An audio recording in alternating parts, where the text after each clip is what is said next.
starting muses where my intro didn't quite come live because my internet was slow. We have a lot of things to talk about there. Today, things that make us laugh, make us cry, makes us happy, makes us sad, or it really ticks us off. And I think we're going to hit every single one of them today. But who do I have with me to do it? None other than the Alpha Chad himself, the man who started all the trouble way back when. It is none other than High King Theanor. How's it going, everybody? Thank you for having me on. I've been looking forward to this. It's going to be a blast. There's just so much to talk about. Yeah. It's gonna be good. Yeah. It's gonna be good. Well. Oh man.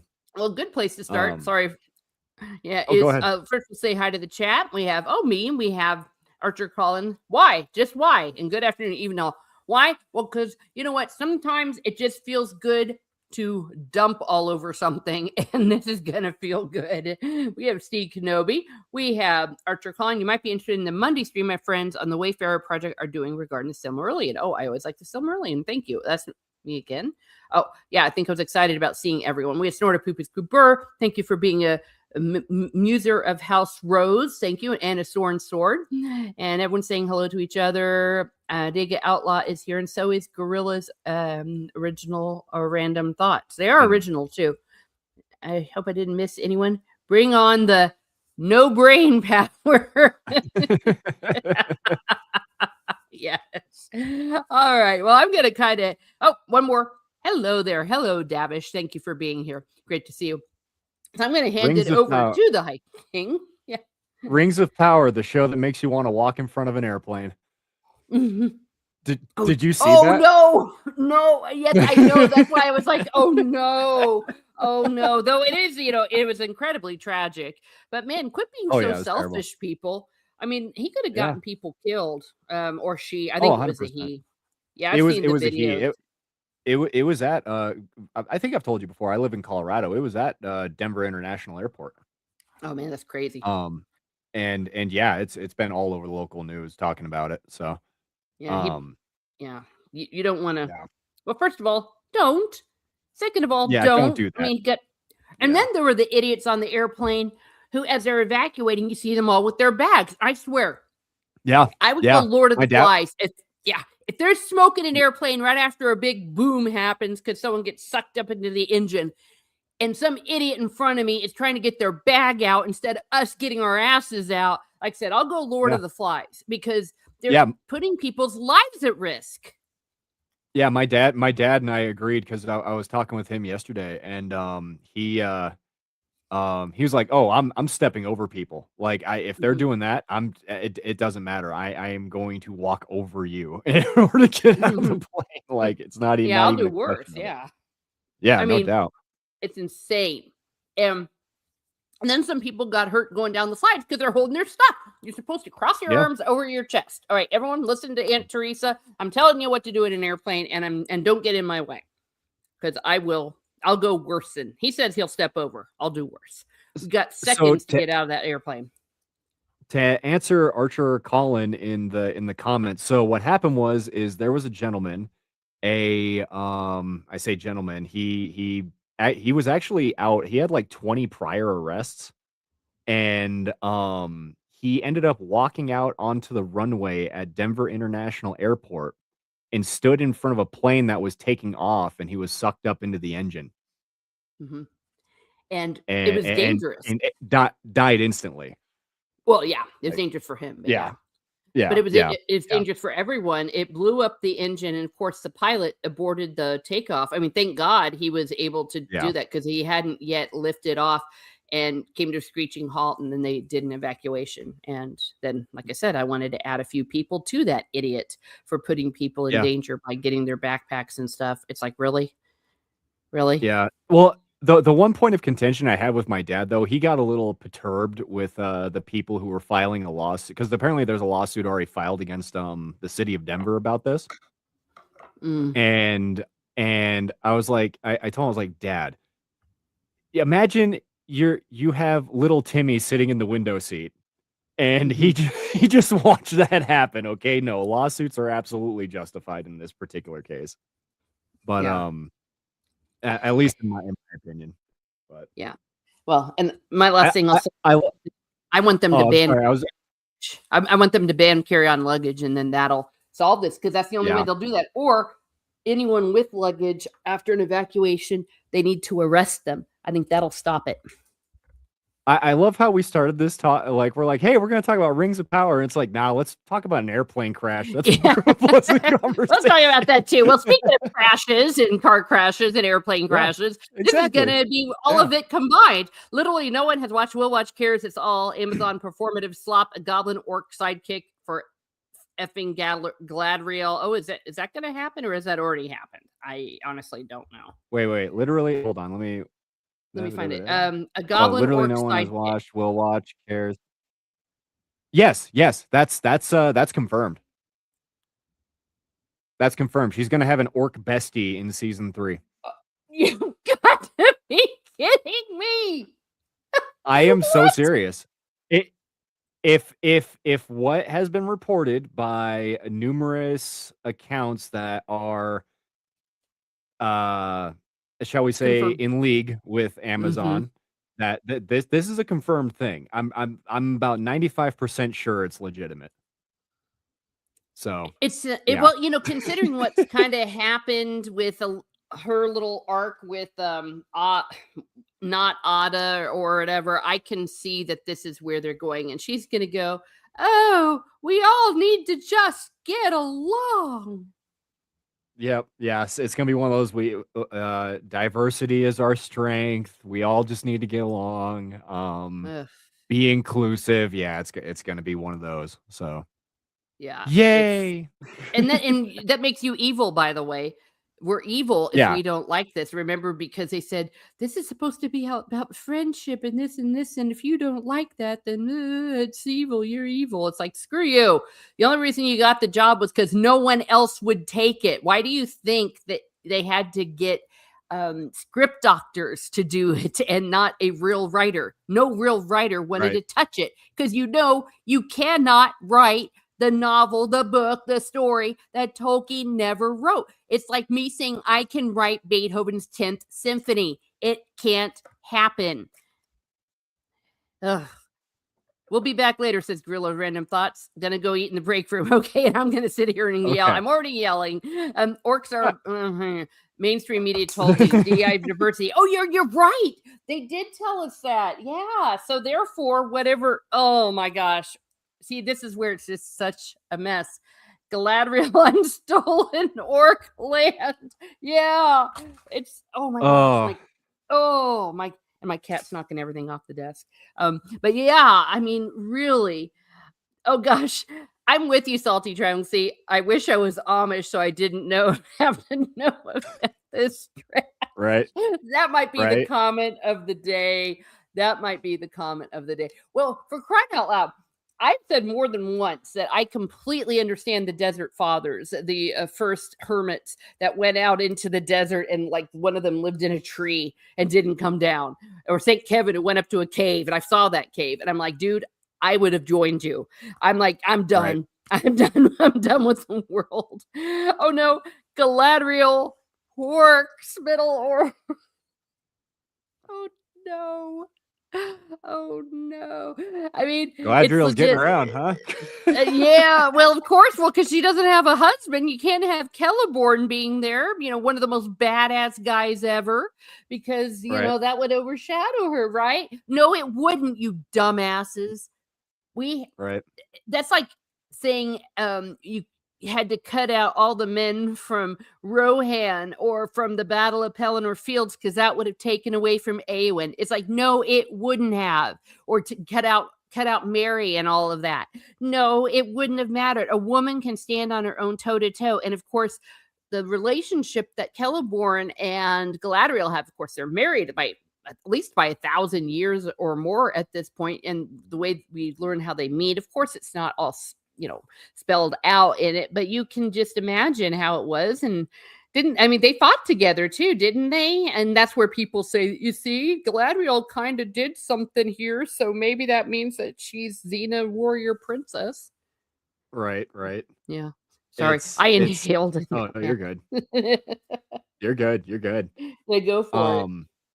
Oh, so what I was gonna say is one of the things I proposed on this stream, letting chat know, is that Mhm, there was a conversation. I forget who I was talking with, um, but they were talking about how the um, what changes could have been made to Morfydd Clark's Galadriel to actually make her look the part.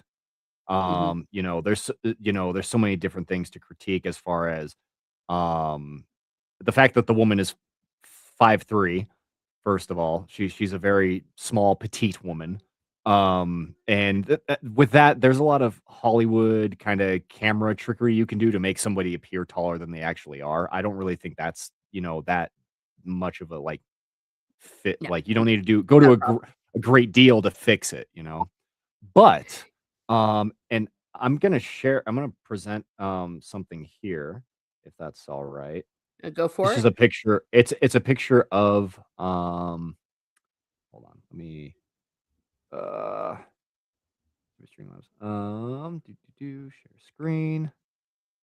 Share screen, and then do this. Share. Okay. So hopefully that's up on screen, the picture of Oh, Morphic yes. Clark right here. So here we go. Okay. Oh, wait. So I'm sharing it. Let so me put it up here. oh, you're Oh, good. wait, that's You're good. Sauron. That's wrong one. That's Sauron. How can I add? Oh, maybe I need to take Sauron off to add her. There we go. Ooh, pretty. Okay.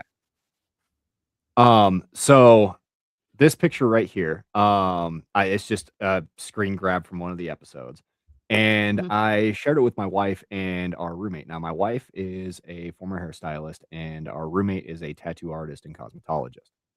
And I was like, okay, make her look more like Galadriel, essentially.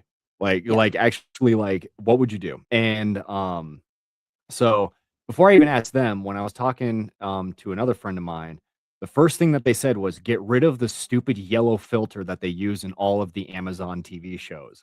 Because if you look at her skin, it has that yellow filter on it, and it's Yes. gross.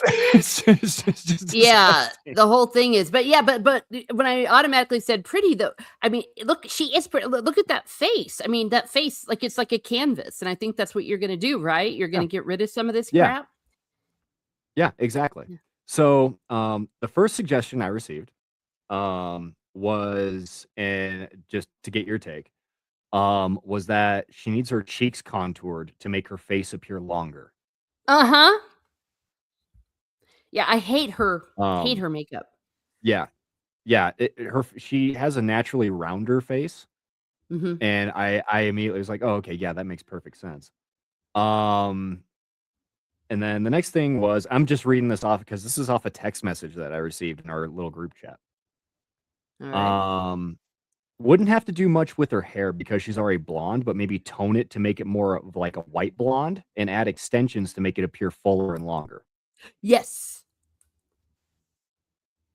Hell, I would do all And this. then and then the last criticism was that her clothes are all kinds of wrong and that she needs to be in something, if you're looking to portray a younger-esque Galadriel, she needs to be in something a little bit more form-fitting instead of clothing that makes her look like a Quaker. Yeah, yeah, someone said that in the chat too. Yeah, the flat chest and oh, that was Archer. High neckline and flattish chest. Very 2025. Yeah. Well, that too, So Adega. Yeah. so with all of that being said, I used um I used Grok to I just put in all these changes. I didn't add anything else. I just said, here's the changes. I just bullet pointed them, and then I want you to apply them to this very image that we have right here. I'm going to show you guys a side by side of how drastic the change is. This is going to blow your mind. So Okay. let me stop sharing this, and then let me present my screen again. This is absolutely, you guys are going to be blown away. Oh, cool. I can't wait. There we go. All right.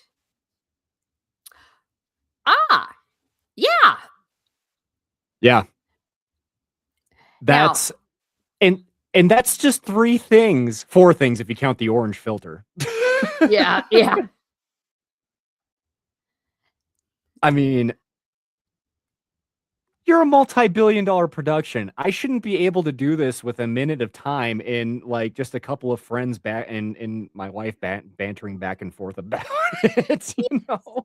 yeah. And so, yeah, even though, yes, I believe in many ways she is miscast, they still Yeah. could have done this. Yeah.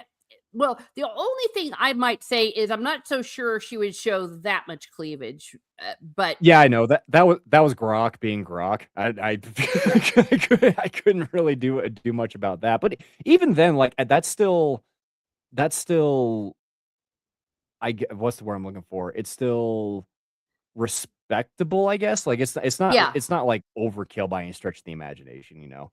But no, I'm more focused on just like the face and the hair. And, like yes, that's yes, just, it's like that you guys had 4 things you could have done to make her look regal, imposing, and much more like the character from the novels. And 3 things, 4 things. yeah, And that's it. And you have a yeah. Just billion. You spent $1 billion on this. you're right. Yeah. Oh wait. Of course, I should have known. The guys are not objecting to the boobs, but come on, you The admit that she wouldn't be that booby. Um, No, but yeah, definitely the face. Well, and that's what her makeup, and a lot of the problem with her makeup also is you Mhm. can see that it looks like makeup.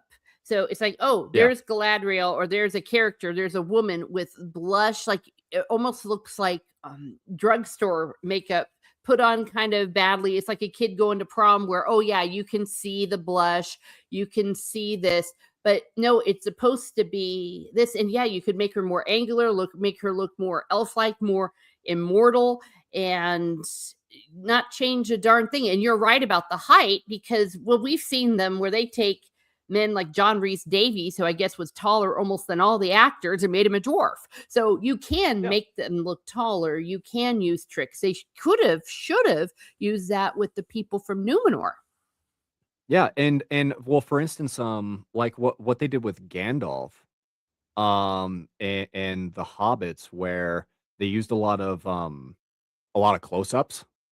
So, Hmm. like, for instance, when Gandalf grabs, Sam out of the bush, the whole trimming the verge thing, Hmm. that scene, Gandalf looks bigger, he looks imposing, but they used a lot of close-up shots and camera trickery to make that feel like that, and they also used body doubles as well for, like, long shots. That way Gandalf appeared significantly taller than the hobbits. Yes. And you really couldn't tell that it wasn't Ian McKellen because it was just like a panoramic shot, things like this. And you could do the same thing with Morphin Clark. It wouldn't be that hard. Now, granted, this is a Mhm. small problem amongst a larger problem, which is her character writing. But I think there would have been at least a little bit of forgiveness in given to Amazon had they at least made the character look the part. Yeah, if they'd have at least tried. And look at this. I mean, you said that you got reinforcements, but that's just people like around you. The Yeah. Amazon, they have like supposedly professionals. They've got this huge budget, and it's like, I mean, it just makes you sick. Yeah. Rose Baggins, no, unfortunately, this is not what they're doing because that would make sense. This is just something that High King Feanor did because and Yeah. he was messing around and got his wife and a makeup artist that she knows, and they did a filter. Yeah. And Clueless fangirl, hello, thank you for being here. She wants that filter. It's like, yeah, all the women are like, wait a second, like, can I use this? And Yeah. yeah. Yeah, And it literally took me exactly maybe like conversation-wise and kinda just jotting down those ideas, it took maybe 5 minutes. oh, so ridiculous. 5 5 minutes probably. And it's just like do I need to like ship our roommate and my wife out to Amazon Studios and have them Yeah. just bring a makeup kit and be like, all right, guys, listen, we're taking over now. Like Yeah, give us you 3 guys, minutes. Yeah. Well, yeah. I saw somebody, I forget his name. He does professionally, he's done like stunt work like on stage and stuff like with swords. And he broke down the fight that Galadriel does, or whatever it is when she's trying to teach the Numenorians how to fight. And he pointed out like all sorts of things like that they didn't do the right angles, or like when you're filming, you're supposed to do this with the sword to make it look like that. And that they didn't. So the cinematographers and the choreographers are wanting too on all of this. Like everything they do Right. is to make them look bad instead of look good. Well, And that's a hobbyist or someone that, is some semi-professional is able to figure out, heck, I think people at Ren fairs could do a better job. oh, Nothing against. 100%. I mean, I've seen Galadriel cosplays. There's I forget her name. There was one cosplayer who I saw did a cosplay of Galadriel. Um, and she just did the movie version. She didn't do anything like custom or anything like that. And Mhm, she looked like she looked incredible. She looked like she mhm, stepped straight out of that world. It was like, whoa. mhm. Um, but oh shoot, what was I gonna say? Well, the interesting thing about that particular fight scene was that Amazon bragged about how they got it done in one take. And it's like, it was obvious you guys got it done in one Oh, take by how I bad it was was. gonna And then say. and what's interesting after that happened, I was like, so one of my favorite movies of all time is Hero. It stars Jet Li and Donnie Yen. Yeah. And they have a fight scene in that movie. It's really, really famous where they're in a chess court and it's raining outside. It's a beautiful, beautiful scene. And it's just a one-on-one sword fight. They shot that for 21 straight days because the actors wanted it to be as perfect as possible. 21 days of constant reshooting to make sure they got it as precise as could be. And Amazon with a Oh my billion gosh. dollar budget, I keep reiterating this, they spent $1 billion on this. I mean, Billion they dollars. spent more than the GDP of some countries on this television show. And and and they were so lazy that they did a sword fighting sequence with one take. One take. Yeah. I that's just that's inexcusable. And then when I again I'm looking at this comparison of 5 minutes worth of conversation and how it fundamentally changed how a character looked to be more accurate to the source material and actually Mhm. made the actress look better than what Amazon did. I there's I don't know how you can be a a makeup artist or a stunt choreographer or a writer or a director or anything at Amazon who has worked on this show and not be embarrassed. Yeah. I just it's just it blows my mind. Yeah. Uh, well, it, I don't know if this is a situation where like they have friends and they just are hiring like, for example, I told you that I like to do makeup and stuff, but Yeah, that's just me, and I wouldn't want to do it. So like did they just hire someone like me? It's like, "Hey, I know you. You're fun and all this." It's just messed up. It really is. And as you said, well, look what they did with their writers. They got yeah. completely uh, but Feanor, you have not seen oh, you have not seen what she has seen. No, she has not. And Davish, I think for some reason one of your comments got lost. I hope I didn't accidentally do something. I hate the way that they um, do on StreamYard, uh, where you can. It's so easy to erase or ban someone in the same one in the same thing where you're trying to Right. highlight it. So if I did, I apologize and let me know if you're trying to post and I can't see you, and I'll try to fix that. Also, to Miss Smart Muses from one Catholic to another, happy Feast of the Ascension. Why, yes, it is. It is the Ascension of our Lord. I'm going to be doing a little short there on my YouTube about it. But man, oh man, everything that you said. Well, and Well, they shouldn't have even greenlit this. That's the whole problem. The second they realized that they did not have the rights to the show, they should, or to the material, they should not have done it. I was actually thinking about this when I was swimming. And it was what they could have done, even though it probably would have sucked because, again, they have a crap crew and everything.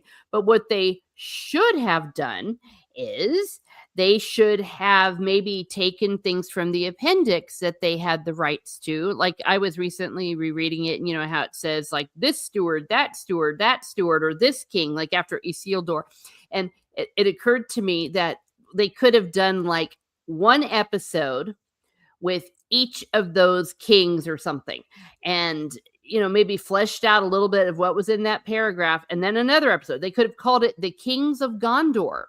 And Yeah, it sucked, but at least it would have been, I guess, made sense because right. it's material that they at least kind of had.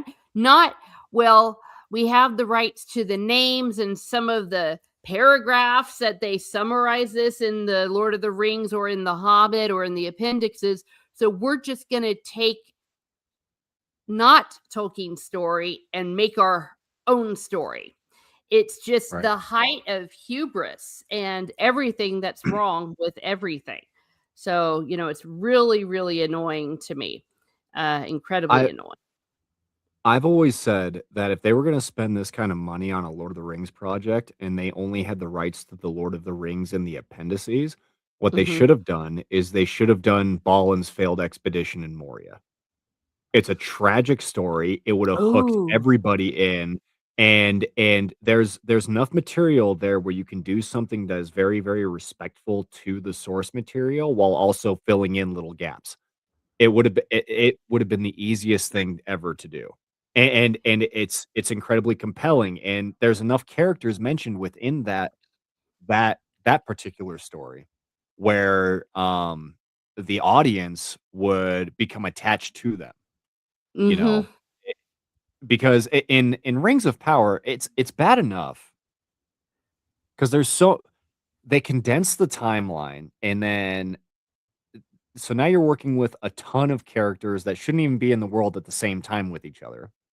So you have Yes. that problem. And then you have the added bonus of them just making up characters and throwing them in too. So you're trying to create all of these character backstories and these subplots and everything like that.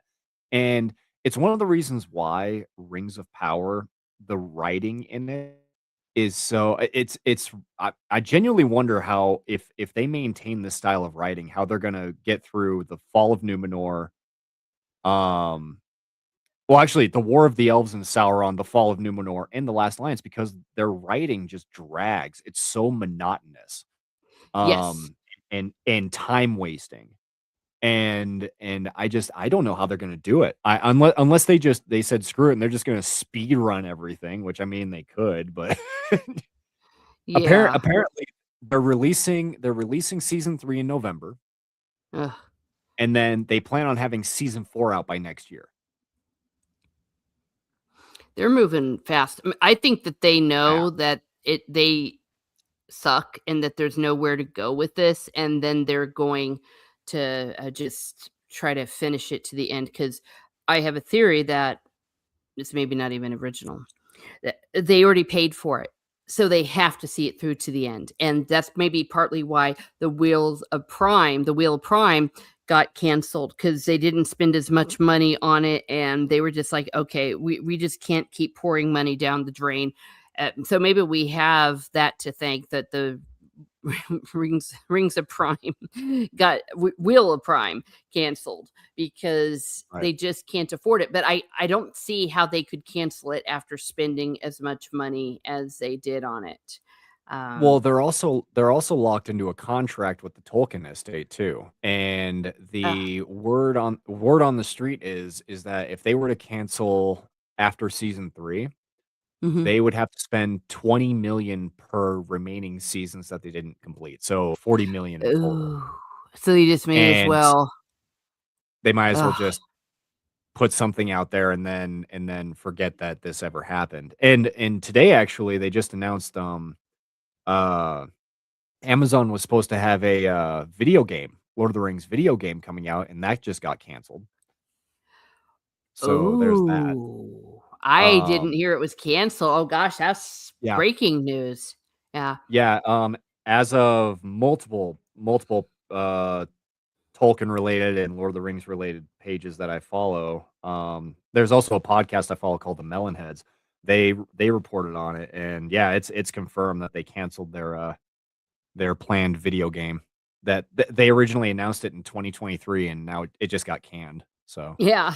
Okay, I echo the sentiment. I definitely do. Here, let's give it a applause. Well done. Well done.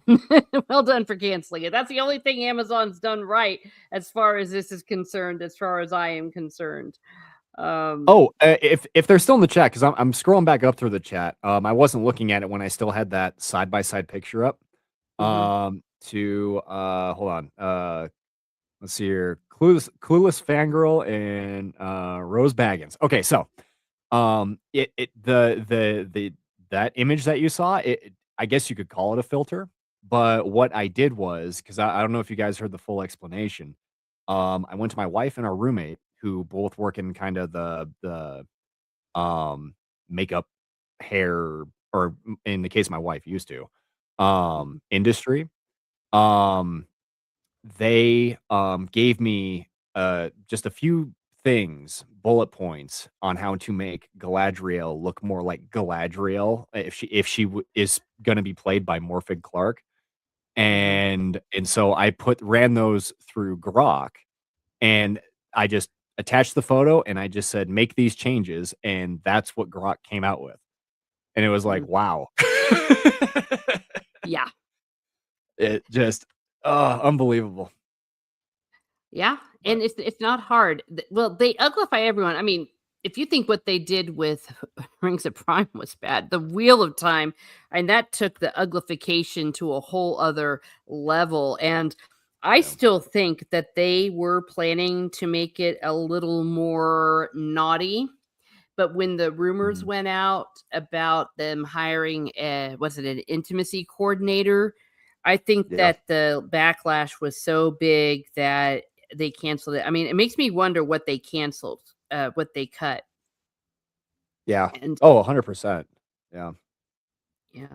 Now, speaking of things cut, well, you already talked about the psychopaths, the sociopaths that they're not going to be in it, but are they still going Yep. to have not Gandalf in it though? I believe he's still gonna be in it. Lord knows what he's gonna be doing. Um, Yeah.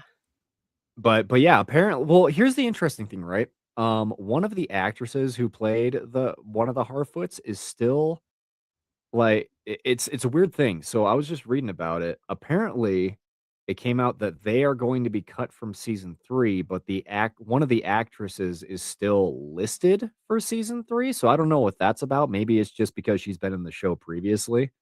But it's pretty much confirmed. They're not gonna have the Harfoots in season 3. So Okay. Yeah. I Well, I talk I about something I that don't know goes what's going on with nowhere. that. Well, Oh yeah, their whole that plot thing was is yeah.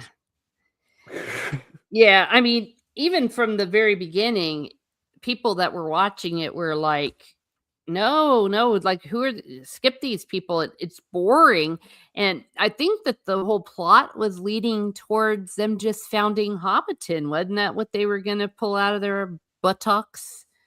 I Uh, think so. What Rings of Prime is doing now, because they can't rely on the writing. The story is completely borked. mhm. It's terrible. And so what they're relying on is pulling elements from Jackson's trilogy Oh, yeah, which and and trying to use nostalgia to bait people. They've been doing it since season 1, but they're trying to bait with nostalgia. And like for instance, they stole John Howe's design for the Balrog. Mhm. Straight up stole it. And here's the thing, they had an original concept. One of their concept artists did. I can't find it on the internet anymore. It might be in like an old chat somewhere. but they did a original concept for the Balrog, and it looked cool. Like it looked legitimately cool. And Amazon said, no, we're going with Howe's design. And then you obviously have them including Tom Bombadil in season Ugh. 2, which was something that some Tolkien fans, I personally understand why Jackson omitted Bombadil, but some Tolkien fans were like, no, you need Tom Bombadil in the Lord of the Rings movies. And Amazon said, hey, look, we have Tom Bombadil. See, Tom Bombadil. All you guys wanted Tom Bombadil. And I think season 3, judging from some of the things that I've read on various different forums, a lot of people are assuming they're going to include Celeborn in season 3. I don't think so. I think it's going to be Glorfindel.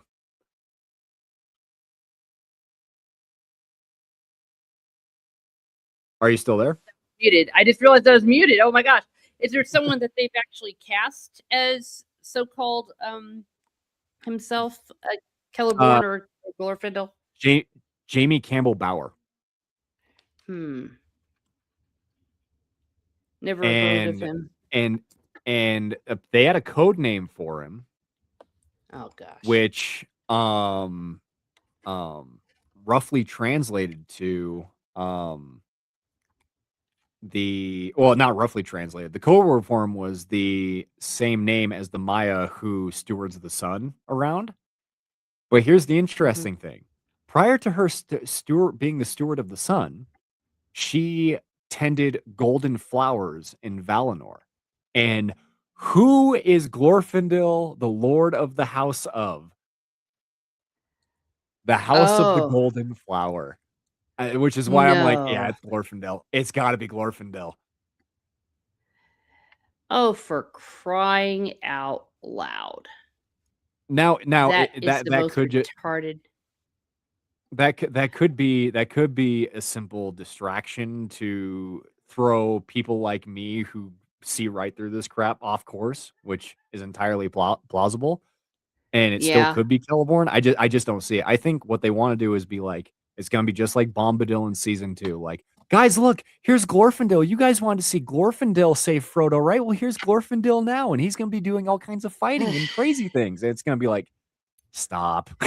Just stop it. Just because you put a name onto somebody, that does not make it so. I mean, come on, people. I mean, Right. how special can you get?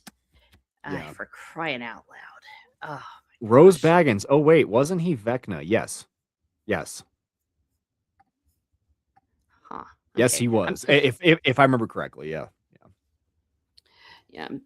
I'm having some trouble with my microphone here right now, so I'm trying Oh, to you're fix good. it. You're good. Yeah, I messed it up. But every Tolkien has problems explain. Even Tolkien has problems explaining Bombadil. Yes, Yeah. he's an enigma, but he, like many characters, in the way that the Lord of the Rings happened, which is one way I feel like it's almost inspired. The whole thing is he just didn't know where it was coming from, but it happened, and he knew it had to be there. Like I remember in one of his letters, when the most perfect character he ever created, the first time he talked about it, he was writing, I think, Christopher, if I'm correct, and he was like, well, I was in Ithilien with Frodo and Sam, and all of a sudden, Boromir's brother showed up, and his name's Faramir. I'm paraphrasing, of course. It's like, I don't know what he's doing there, but he just showed up. It just happened, and so he had to do it. In many ways, that's where you have Tom Bombadil. It's like, I don't know why, but we know that he's before all the ages. We know he's older than everybody. And it's just, but you just can't put a name on him. I mean, they made him look like a cheap Hagrid, to be honest with you. And the fact that they made him like sitting around looking at all of the events that are going on and having a care in them, it's like, no, that is like the complete opposite of Bombadil. Right? He's jolly old Tom. He's just bubbly and whimsical Yeah. and his part in the Lord of the Rings is very, very important. It's where you get a lot of you get the history of the barrow daggers, you get all that sort of stuff that setups and payoffs. You get a lot of setups and Yeah. payoffs with Bombadil because later on, obviously, Mary uses the dagger on the Witch King. Yes. Just as an example. And it's like, oh, we already had that set up because Bombadil already explained this to our four characters here, and now it's paying off. Brilliantly done. Mhm. And I personally I understand why Jackson omitted it. It would Mhm. have been kind of cool to still have it in. And I'm pretty sure they even filmed some stuff with Bombadil before they decided to forego it. Well, Um, and we just all because of know the pacing issues. yeah, we all know the fear about what they're gonna do with this, whatever this is with that idiot Stephen Colbert, that Ugh. they're gonna try to do Tom Bombadil in whatever that movie's supposed to be, and it's gonna I keep forget be I yeah. keep putting that out of my mind. I just keep pretending that's not real. Like, I'm living in clown world. Stephen Colbert is directing a Lord of the Rings film. Oh, It's gross. yeah. Well, So it's really for his nepo baby too, yeah, and yeah. they're just putting his name on it, but yeah. Well, and we all know, objectively speaking, I think that we can all agree that the Lord of the Rings trilogy, as standalone, looking at it as a work of art, it's a Mhm. great, great trilogy and a mostly good adaptation. But I it had its flaws. It had its flaws. It had problems in it. So I've been actually I agree with you, mhm, from the filmmaking perspective, 100%. It's one of the mhm, greatest film trilogies ever made, if not the greatest. However, from the adaptation standpoint, I've been going back through the Lord of the Rings films, mhm, and what I found was interesting, just to kinda give you, like, a little bit of an example. The first 6 minutes of Fellowship of the Ring, just that 6-minute just that 6-minute span from when Galadriel's opening monologue all the way to when Bilbo gets the ring.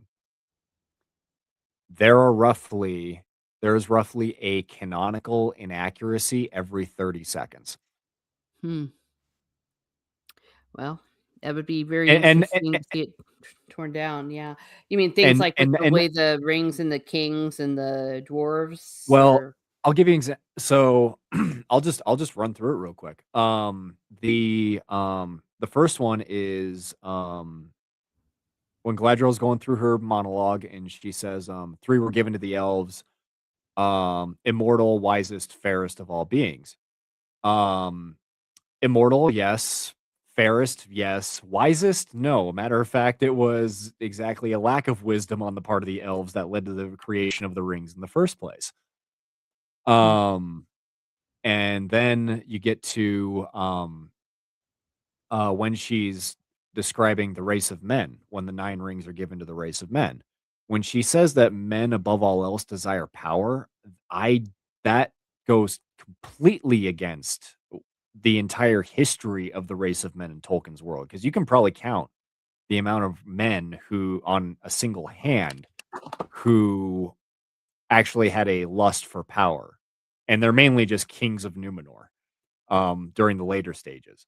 Um, everyone else, the story of men in Tolkien's universe is fundamentally a story about survival. mhm, and It's a immortality. consistent theme. And immortality. Well, yeah, that's kind of the thing, right? So if you go through the first age and you hear Beor the Old, he's talking about how like we survived all this. And the entire story of them in the first age is just constant survival, trying to aid the elves and survive all the terrible atrocities being caused by Morgoth. And then when you get to Numenor, the later stages, yes, the Numenorians had a lust for power, but there was an underlying factor there where they were afraid of death. They wanted to survive. They wanted the immortality of the elves because they didn't know where they were going to Mhm, when they eventually passed on. It's a very genuine human fear. And then, of yeah, course, you have, all the Rangers of the Dunedain, who, they were hidden because they were just trying to survive and they didn't really, um, expose themselves as being of the lineage that they were because people hunted them, like, and orcs hunted them, and Sauron was and Sauron was hunting Aragorn, which is why Aragorn used a bunch of various different other names when he came. for instance, when I forget what the battle he fought with the Rohirrim. I forget Yeah, which one it yeah, was. with Theoden's grandfather, I think. Yeah, and he had a different name. Father or And grandfather, yeah. He used different yeah, names because he didn't want himself to be he didn't wanna be outed as the heir of Elendil. hmm And so it's a constant story of survival. That's just 2 things out in the first probably 30 to 45 seconds. yeah. Well, the elves and even the Starry were the ones Yeah. that craved power most of all. That's why, of all things, I Gandalf and the elves were like, "No!" Like, but the humans, they were affected by the ring, but not as freaked out as if, for lack of a better word, than like Gandalf or like Galadriel. It's like, Gandalf's like, "Don't Mhm. offer it to me. Yeah, don't Yeah. do this." Well, it's one of the reasons why I get so upset with, how Jackson portrayed Isildur, because if you read about Isildur with the ring, he took it for it's stated in the Council of Elrond chapter of Lord of the Rings. He took it as a blood payment. He didn't take it as because he was tempted by it. He says explicitly, "I take this now for the death of my brother and my father as a weregild for that, as a blood payment."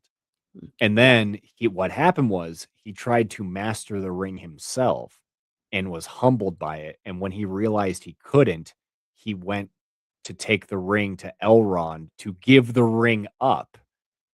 And that's when he was killed in the Gladden Fields. Mhm. Yeah, the ring Was when he was betrayed on his him. That the ring betrayed him, but he was on his way to relinquish the ring. It didn't have a hold over him. He was like, "I'm giving this thing up. The hell with this." Like I've tried to master it. Elrond and Círdan were right when they told me I should have destroyed it. So I'm just going to hand it off to them, and they can choose what to do with it. yeah. I And need and to that's how portrayed reread it that. all in Jackson's films.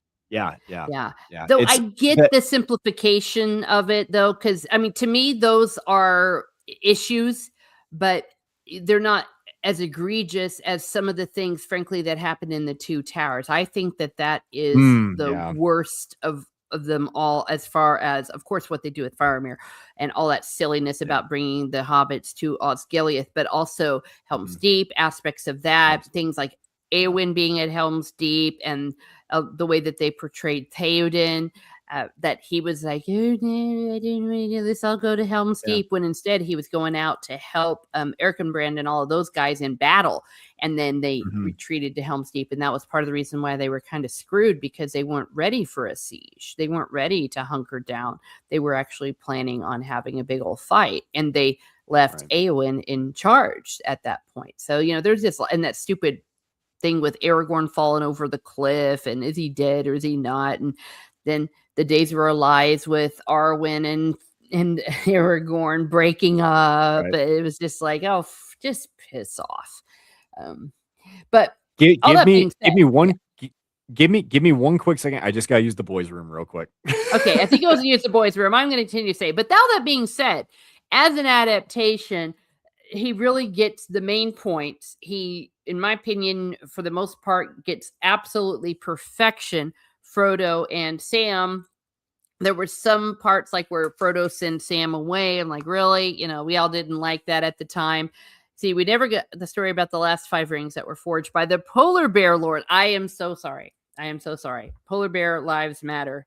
I heard they got stolen by seals, says Archer. Oh no, oh no. Or maybe even there's some great white sharks that hang out around there. But sometimes I've heard of that. But all that being said, those movies are great. We forgive them. But the whole sitting down and bowing down and worshiping him, it's like, no, because as he got continuously on, like what we see with The Hobbit, now we all know that there were issues with The Hobbit. Like they did have the mandate to make it 3 movies instead of 2. And much of The Hobbit, there was some really cool stuff in The Hobbit, such as, the riddles in the dark and Bilbo's Mercy, I thought was very well done. And, I really liked Thorin Oakenshield.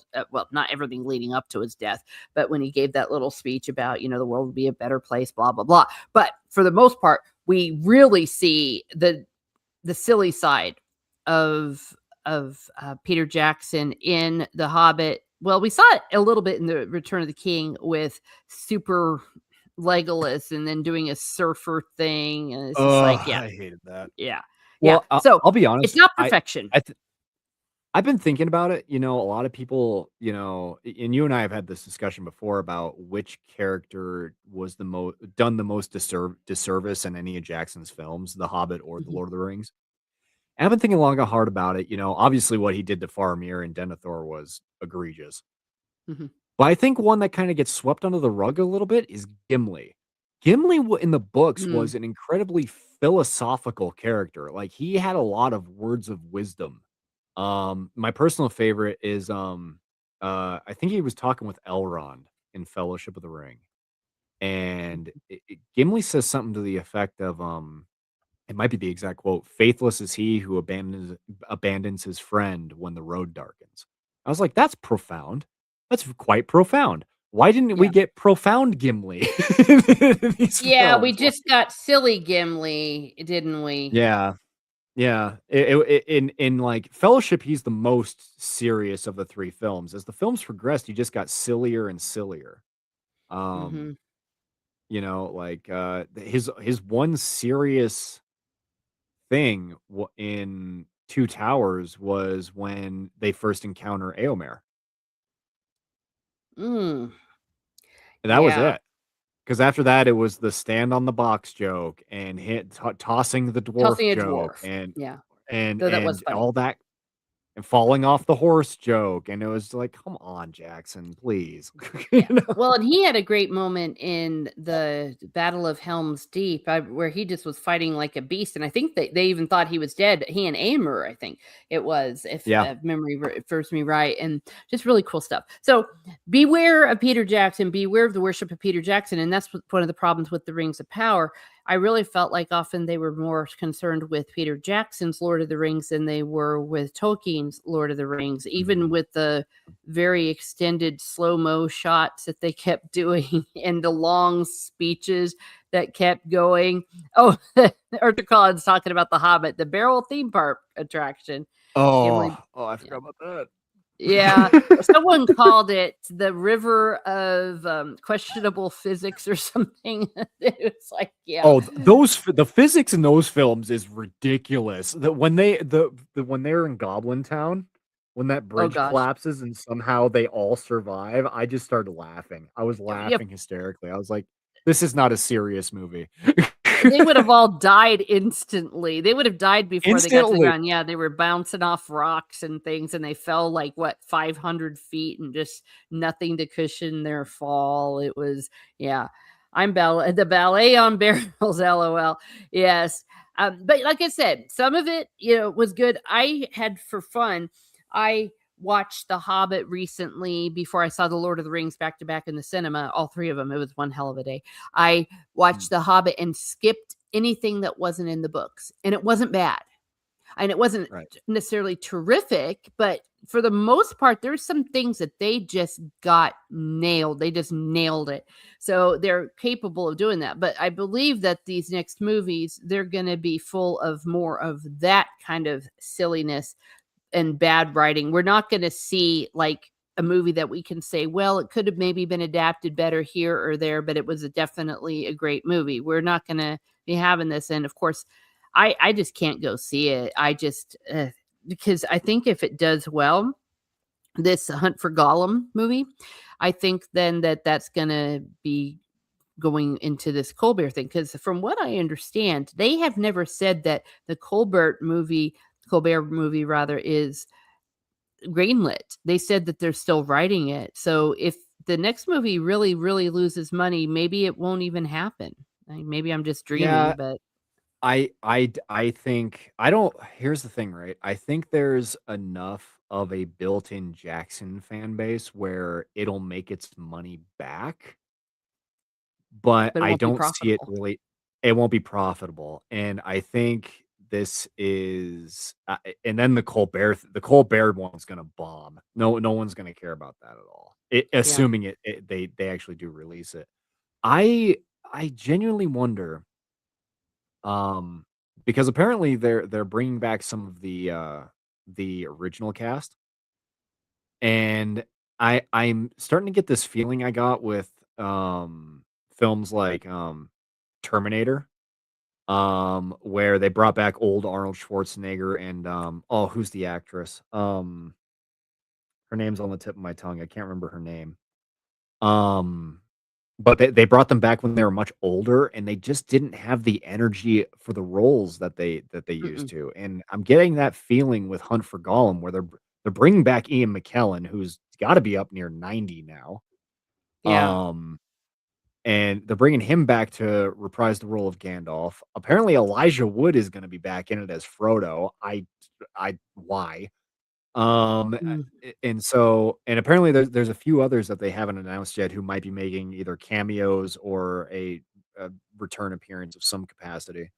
Um, and I'm just like, guys, this retreading and bringing back old actors, it has never worked in the past, and it's not going to work now. It doesn't matter how much good. What's going to happen really, and it's kind of a shame, is that the more that Warner drags out Peter Jackson for Lord of the Rings films, Mm-hmm. the more people are going to look back on the Jackson trilogy and go, "How good were those films really?" And then people are going to start doing what I've kind of been doing, but they're going to be doing it more along the lines of like a film, from a film perspective, not an adaptation perspective, and they're going to start nitpicking the hell out of those films. It's kind of like the reverse of what happened with uh Disney Star Wars and the prequels. When Disney Star Wars crapped the bed, everybody went back on the prequels and was like, "Wow, these were a lot better than we originally thought, comparatively." Mm-hmm. And I think the opposite, sort of kind of the opposite is going to happen. People are going to look at these new Jackson films and go, "Ugh, like has it always been this bad?" Mm-hmm. And I think people's opinions are going to start to change on the Jackson films the more they try and push this. Somewhat, but on the other hand, I when I watched them back to back like I did, I was like, "Oh my gosh, this is amazing." But I know Yeah. exactly how you feel because, like, look at me. I've been like, "Hey, these things were not perfection, and we can't worship him." Now, when he came out with that Colbert video, and they thought it was going to be, "Oh, we're going to do this on March 25th, isn't this going to be cool?" He did not seem very enthusiastic. Some people said he looked like he was a hostage, and he's like, Yeah, he did. "Yeah, look at the surprise I have for you. Here I Yeah. am." Um, I personally I don't think he wanted to do either Hunt for Gollum or this Colbert thing, because I remember articles from way back, interviews he did after after both the Lord of the Rings trilogy and the Hobbit trilogy, where he said, "I don't want to do this anymore. Like yeah. my journey in Middle Earth is done." But I mean, I suppose if you're offered a fat enough paycheck, you'll do anything. But I mean, if there's no passion behind it, Yeah. then Well, at I least mean, what's the point? he's not directing him, he's producing He's at least, producing. so He's yeah, producing. but still, it's still a Still, like, nightmare. Yeah. Well, I genuinely think he's doing it for the check. I don't think, which I mean, he doesn't need it. He makes royalties off the Lord of the Rings films for the rest of his life. I mean, and for his I don't children, understand. yeah. I mean, who Yeah. knows, maybe they begged him, it's like, "Come on, man." But however, the whole thing about reverence for there's enough people that are fans of Peter Jackson and stuff, it didn't work for the Roar of the Rohirrim because they really laid into the Jackson aspect of that even in the trailer, and, people didn't go see it, it totally bombed, so maybe Well, these will, I don't know. what really killed that film was a couple of things. Number one, the marketing for it was really, really bad. Mhm. And two, when everybody realized it was a bait and switch. When it was first released, Oh, it was like, "Oh, cool, we're getting Helm Hammerhand? Hell yeah, yeah. let's do this." And then it was like, "Oh no, it's his unnamed daughter. She's gonna be the focus." They announced that like last second before the film came out. I was like, "Oh, come on." Yeah. You Well, know? that's true too. If they'd have done Helm Hammerhand, I think it might have been very successful and actually could have been pretty badass. Because I mean, we love that guy, he's a Yeah. great character, It and would that's what I'm it would saying, have if been they had incredible. brains. Yeah, if they had Yeah. brains, that's Yeah, what they would do with this Rings of Prime stuff. well, if they had brains, they would cancel Rings of Prime and just start from scratch, bring in a whole new team that actually knows what the hell they're doing, and go from there. It's and not spend. Uh, give me one either Hong Kong or Japanese studio and a $10 million budget, and I promise you'll have a Lord of the Rings miniseries about any of the various story. You pick your poison as it pertains to which story from the appendix you want to adapt, and they will do a better job. Like we Y- all saw what happened with Godzilla -1, and that had like a $8 or $10 million budget, maybe. mm, Like, I legitimately trust, especially Southeast Asian studios, more with the Tolkien IP than I do any Western studio currently. I sure. I Well, just because do. yeah, they're the ones that know definitely what they're doing. Well, I think that the problem with the Rings of Prime is very similar to some of the other things that they're doing. They don't understand that fantasy is high art, like that fantasy Yeah. is great literature. They think it's just dragons and elves and princesses, and they're like, well, if we go and we just give them orcs and we'll say, give them Galadriel, we'll just call them this, call them that, and then they'll go see it. They don't realize that there was this story. It's at the end of the day, it's the story and the world and who they were. Like, it wasn't just that Frodo was a hobbit, it's that Frodo was Frodo, Sam was Sam, Aragorn was Aragorn, Mhm. Eowyn was Eowyn, Yeah. Theoden, and the things like Smaug the dragon and stuff, there was story, there was lore behind it, the whole Misty Mountains. So they just thought, we'll call this person Elrond, even if he doesn't look like it, or Celebrimbor, and Yeah. we'll call her Galadriel. They misunderstood, and so they were lazy. Well, it's like what I said earlier about, how when I was showing that side by side where I was just like, if kinda going with what you said, all they did was just apply names to people on screen without having the look or the actual story that fit those characters. Mhm. And if they had simply gotten the aesthetics right, then there would have been a tiny bit of forgiveness there. It would have been like, "Okay, this show is still really bad and the writing is terrible, but at least everybody kinda looks the part." You know? Like, Mhm. there would have at least been that one compliment you could have given to the show, but you can't even do that. And No. and even geography. I picked up, oh, I forget, the lady's name. She did the Middle Earth Atlas. She worked hand in hand with Christopher Tolkien to do a comprehensive atlas of Middle Earth, Mm. from the beginning days all the way into the Fourth Age.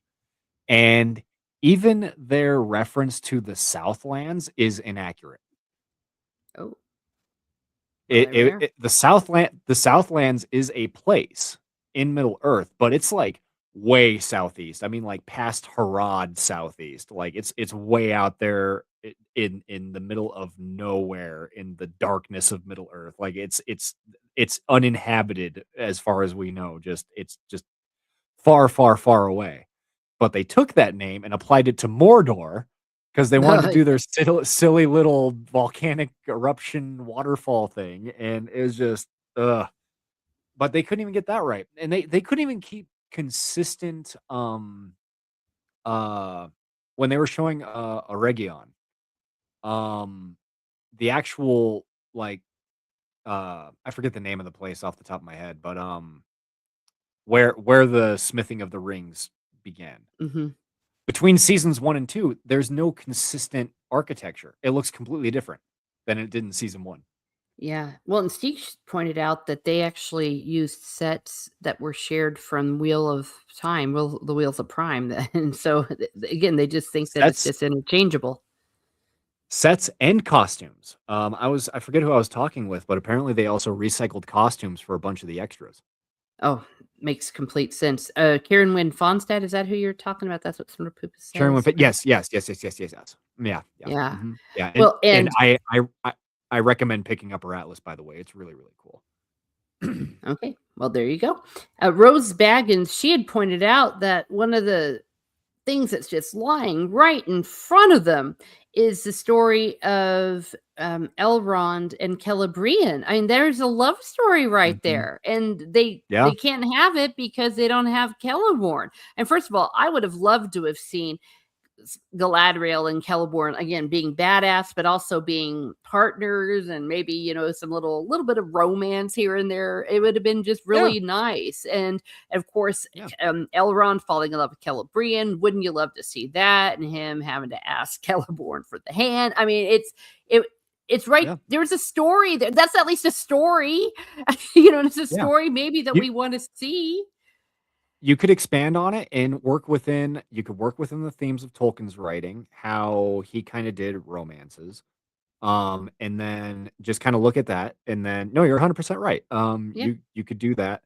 And well, the other thing they should have done too, that their biggest and first mistake was compressing the timeline. What Yes. they really should have done was they should have, if you're going to do the Forging of the Rings of Power, just do the Forging of the Rings of Power. Dedicate and like, if you're going to do 5 seasons, then dedicate your first 2 to 3 ish to the actual forging of the ring. Hmm. Um, you start off season 1 by just kind of introducing all of your characters. I would say except Sauron. I would not introduce Sauron until season 2, or Anatar, I guess, as the case may be. Yes. And then have Anatar come in season 2 and begin teaching the elves. And then I'd have the War of the Elves and Sauron start in season 4. That's how I would Yeah. do it. And that alone would be a very compelling story. You get enough drama there. You get world building and lore. You have enough characters to where you have a very well-rounded story, but you don't have too many characters to where you're trying to bounce around between all these characters and try and establish everything. It's very easy to work with, and you Mhm. have a complete story there. And I think they just wanted familiar names, and they wanted to try and entice Tolkien fans into it by saying, "Hey, look, we have our Farazan, and we have Muriel, and we have Isildur and Elendil, and all of the." It's just like, you guys made it too complicated. Yeah. You know, Yeah. you Well, you could have done Numenor was something something. simpler for half the budget. You know, Yeah, and they could have done Numenor almost separately. Like they could have done if this had been successful, the Rings of Power, then yeah, they could have done a separate one and call it the Numenorians. Like Dallas. It's like yeah, yeah, the fam. Dun dun dun Numenorians, here they come. That would have been yeah. great and just a total separate. But they tried to mix it together, and it's just a mess. And well, what was it?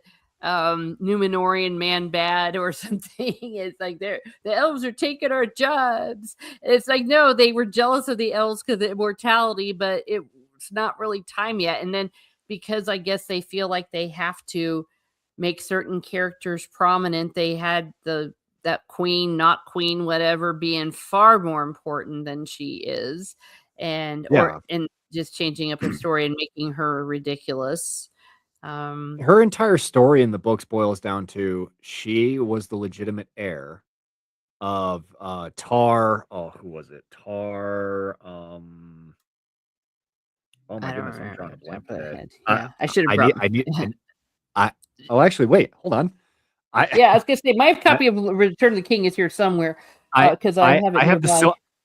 I have the Silmarillion right here. Hold on. Oh, there you are. Okay, Let's well, see you here. can go ahead and look that up. But yeah, or the chart, because I mean, it's like the Bible in many ways. Sometimes Tar worse than the Bible Tar for memorizing different timelines and trees and not family trees, rather. Tar Go ahead. Tar Palantir. Oh, She was the yes, daughter there of we Tar go. Palantir, and she, before she could actually take her place as queen, our Pharazôn seized the scepter, named her Arzimrafel, married her, out in duress, by the way. She did not want to marry him. Mhm. And also they were cousins. And Yeah. then, yeah, I know, right? And then her story, she really doesn't do much until the fall of Numenor, where she was, grasping to the side of a cliff, excuse me, um, desperately trying not to drown before the waves took her. That's Mm. literally her story. That's it. Yeah. That's The all. end. That's all she boils down to. Yeah, So well, and the Doogie Howser version of Elrond, that's a very good way of putting him. Yeah, I yeah, mean, it's yeah, like, oh my gosh. I leave mean, me he should alone. be. Well, he should be looking kind of like the way he was in the Lord of the Rings. He should be looking like an elf, not a child, not a 12-year-old. Is for crying out loud. It's Yeah. it's just so like, and I don't know. I mean, are they gonna go to that dark place when they start to sacrifice and doing those dark sacrifices with the Numenorians? I don't know if they're I'm gonna want to go there. I'm curious about it because if they do, then that so the biggest argument from uh people who are detractors of people like myself, people who for whatever reason really just passionately defend this show. It's not a big number of them, but they're very vocal. They excuse me. They like to bring up, well, Amazon doesn't have the rights. You can't expect them to do a faithful adaptation. They just don't have the rights. They don't have the rights. If they show the human sacrifices and all the crazy stuff that goes on in Numenor before its fall, then that just blows that excuse away. It shows clear evidence that they can easily access material if needed to tell an accurate story, which is why personally I don't think they're going to show the human sacrifices. They may allude to some things, but they're not going to flat out show like Sauron in the Temple of Morgoth burning the white tree. They're not going to show people being led up the steps to the Temple of Morgoth to be sacrificed. They're not going to show the great armament. They're not going to show any of it because that would completely destroy the one defense that they have, which is, well, we don't have the rights. Mm. I Well, it's I j- silly I that they don't have the rights because they're doing the story of Numenor. So yes, they do. in And in in name only, and the only reason why they have um the ability to showcase names like Elendil, Isildur, Ar-Pharazôn, Tarmiriel, etc. Which, by the way, she's not called Tarmiriel and she's not called Ar-Pharazôn. They're simply called Pharazôn and Miriel in the show. Um, hmm, Again, rights issue. Um, they had to alter the names and completely alter the story of Numenor. That they haven't there isn't a single thing in the show that's canonically accurate, but particularly as it pertains to Numenor, they really haven't shown anything that resembles the canon in any way. And like I well, said, the they had to alter. SOBs gave Faramir's dream to that weirdo non-character. Yeah, Remember, he dreamed of yeah, the wave coming over Numenor. That's the only thing they did, but that belongs to Faramir. Leave him alone. He's mine. I mean, he's yeah. Tolkien. That Sorry. no, no, no, you're good. Um, but no, it's so yeah, they had to change name. They had to slightly alter names and things like that so that um they wouldn't be pushing the rights issue. So I really don't think it's like when people speculated whether they were going to show what happened to Celebrimbor after his death. Mm, I was like, no, they're going to allude to it in season 2, but they're not going to show them actually having him as like a on a pike as a banner as they're going to war. They're not going to show that. They're going to yeah, show something close enough to it without breaking their rights agreements, and that's exactly what interesting. they did. Um, but no, I don't think we're going to see. Well, and plus the way they've established Valinor in this show, Oh, no. they really can't do it. They can't have our Pharazôn sailing for I genuinely I wonder if they Amazon went to the Tolkien estate and like begged and pleaded with them like, guys, look, like we really need access to this stuff because otherwise people are just going to continue to laugh at us. And so now I'm kind of curious as to what season 4 and 5 are going to look like, but I seriously doubt we're going to get anything canonically accurate at Yeah. all. Well, Anatar, they finally got the rights to do some stuff with him, but I think that that was only something similar. But the way that they're writing, of course, all these characters, I can't wait. I am team the wave. I can't wait Sure. for the wave to take out every single one of those losers. And I hope that I'm still Hermione is going to be there. Isildur's not sister. I hope that she's going to be she's going to be the first one. Yeah. Well, what's interesting though is because the rights that they have the rights to Anarion, Isildur's brother. but Oh no. he's non-existent in the show. And he's incredibly important, especially when it comes to the War of the Last Alliance, the Battle of Dagorlad, all that stuff. He's very, very important. The Siege of Barad-dûr, especially, that's where he gets killed. Um, it's like, but they haven't shown him at all. He doesn't. They matter of fact, if I recall correctly, that's who they replaced the sister character, whoever the hell she is. The character Amazon just made up is supposed to be Anarian's replacement. Even though they Uh, have the rights to him, they can use him. They're well within their rights to use him. They just didn't. So it's not just the fact that they don't have the rights. They are intentionally ignoring the stuff that they have. wow. So, Oh yeah. yeah, gosh, you're right. They're going to replace it with Hermione. I don't even know what her name is, but she kind of looks like Hermione. But check this out. It says season 3 will jump ahead several years from season 2, taking place at the height of the War of the Elves and Sauron, as the Dark Lord seeks to craft the One Ring that will bring him stupid ads that will bring him to the edge he needs to win the war, bind all peoples to his will, and at last rule Oh, all I hate Middle Earth. that so much. I Oh hate that yeah, so I much. hate it too. So they contradicted that in season 2. They showed Sauron without a ring of power, by the way. He didn't have the ruling ring of power. He was able to mind control people. He gave a ring to the Dwarf King that drove the Dwarf King mad. And again, there's no one ring yet. He hasn't forged a one ring. These rings just have that power, and he has mind control powers over people. The way they've established Sauron in this show, he doesn't need the ring. He just needs to hand the Yeah. rings out, and he's good. I Yeah. it's and the reason why they are doing the time jump is because of how season 2 ended.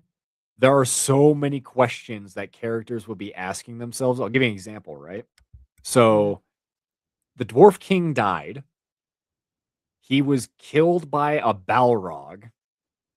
I think the elves would have questions like, "Oh, hey, where'd your king go?" And if the dwarves answered honestly, if they're like, "Well, there's a 30-foot tall fire demon, this thing and the other," who the elves absolutely would know what they were talking about. This thing's just kind of chilling underneath our mountain right now. The elves would be on high alert, like, "Wait a minute, what? Yeah. What are we doing?" So, so they're clearly going to ignore that. And they're just trying to avoid any and all conversations and questions that would be asked by characters. Yeah, and maybe But stuff that it's like the ultimate budget cut, or they're like, "Hey, we we don't know how to get to point A to point B, and not gonna spend money on it, so let's just jump in. Here we are, war, woo!" And, yeah, yeah. I look at this picture of Sauron here. Ugh. Now, Oh. it's silly, it's ridiculous. However, if you just look at this show on its own, he is the only awesome character in the whole thing. Like, I'm rooting for it's this man. You know, it's it's like, you're right. I should not be watching a Tolkien show and rooting for the bad guys. yeah, like, first of all, he's the only one that they allow to remain good looking. Everyone else they make ugly, including the men, but somehow they make him hot as hell. I mean, look at this. Look at his hair. He's got dark hair. He's got the thing going on. I mean, he's at least compelling and good to look at. And I want him and the wave. I am team them. I want them to work together and destroy them all. Yeah, He's great. it's crazy though. It's and the thing. Well, okay. I my I mean, I have so many gripes with every character that's supposed to be a character from Middle Earth in this show, Yeah. but my gripe with Sauron is they've taken away all of his guile. Mm. Because like so when he's introduced as Anatar in season 2, he does this magical transformation and transforms himself into Anatar, and it just blows Celebrimbor away, and Celebrimbor almost thinks of him as like a god. Like, it's like that's not what happened. Eh, Mm. you're taking away from the mystique of Sauron by doing that, because what he did was he just showed up and was like, "Hey guys, I was taught by Owlay. I know a lot of stuff about ring lore, and you guys want to make this world beautiful. Cool, so do I. Let's do it." And he was tactful in the way that he spoke, and very, very convincing, and he genuinely, like, if you read the chapter of the Rings of Power in the Third Age, I'm pretty sure that's where it's at in the Silmarillion. He's convincing. He's just like, "Hey guys, I'm here to help, and I'm going to teach you guys how to make this world just as beautiful as Valinor." And they completely cut that from his character, and now he has to rely on mind control and giving people hallucinations, and transforming himself into an angelic being. It's just like they're taking the teeth Mm, out of the character, you yeah. know? Sauron's three biggest things, personality traits. He was incredibly convincing. He could be incredibly cruel, and he was pretty much a sadist, honestly. You Well, know, yeah. and but that big one, the big one that it's the what led to the not just the forging of the Rings of Power, but it also led to the fall of Numenor. He was just convincing. Yeah. He had the gift of the silver tongue, as they say. Yeah. Oh, yeah. Oh, gosh. I'm Sauron. I'm from the government, and I'm From the here to government, I'm help here. you. Well, you know what I Oh, think it yeah. was? I think what the case is that the writers that they have on the show simply do not have the talent to write a character like Sauron. Mm-mm. Like, Peter Jackson had it easy because he really didn't have to do too much with Sauron. Albeit I hate the flaming eyeball, but the way he focused on the story from the Fellowship, and make kind of almost making the Ring the main villain as opposed to Sauron. Sauron is Yes. the main villain in the film, of course, but really the Ring is more of the main villain from the film point of view. He Yes. kind of had it easy there, but when you're actually trying to develop Sauron as a character, you have to have extremely talented writers to do that. Yeah. Not ghost You writers. can't not ghost writers, not people who have like one Script writing doctors, credit to their rather. name.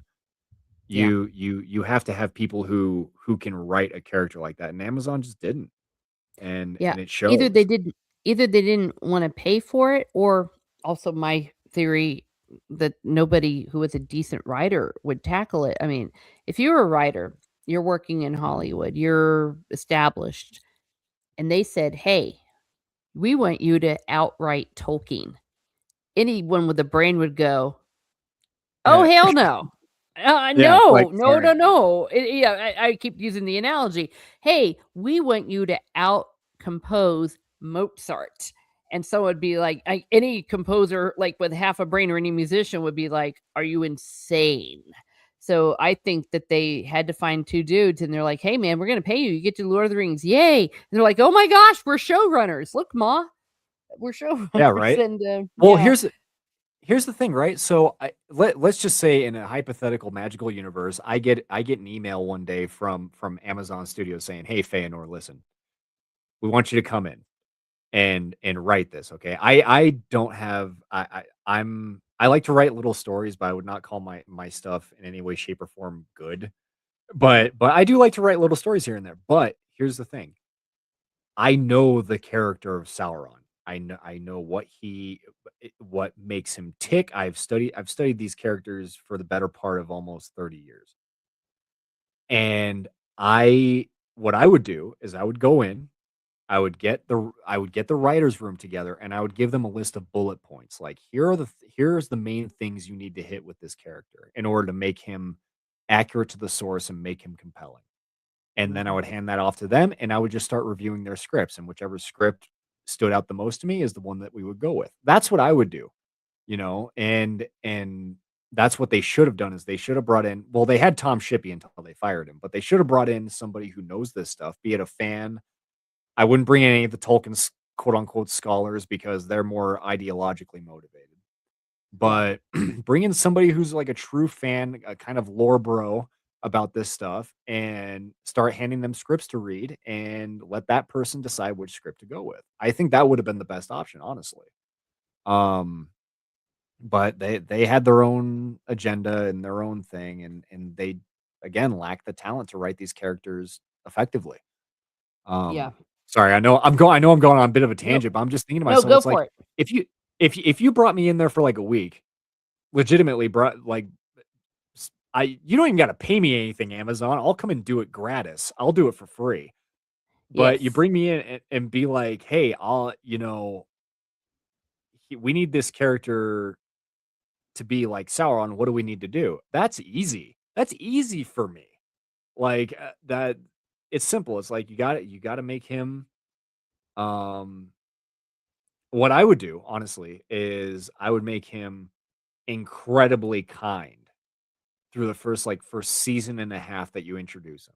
Like, I mean, I would have him playing with elf children and like really just being the most like kindest soul ever while he's teaching the elves ring lore. Like I really want people to buy in that this Anatar character is actually a good guy. And then I would slowly have him kind of get darker and darker and darker and darker until it's finally revealed. Obviously, Tolkien fans know who he's going to be, but for people who have never read the books, who might be seeing this for the first time, that's kind of the audience who I want to trick. And then I would Mm. I'd just let him get to that point and then have that reveal when he finally makes the one ring and everybody's like, oh crap, that's Sauron. And then all Yeah. hell breaks loose. That would have been perfect. I Like, think that's what they thought they were doing in season 1, because remember they did that yeah. article when they're like, "Ha, ha, ha, this is how we hid that he was Sauron." You remember they thought they were being really clever? So, I think they thought they were that clever, but And obviously they were and not. and yes, Rose Baggins hit the nail on the head. Yes, Yeah. like how abusive relationship goes. 100%. Yes, exactly. They start off really, really nice. They're super friendly, almost to the point of being adorable. They're so good. And then Mhm. slowly you see that darker side of them kind of start to seep through, eventually to the point where you actually see their true colors, their true nature. And Yeah. that's how they should have done Sauron. Really, that's how they should have done it. But but they didn't. Oh well. Yeah.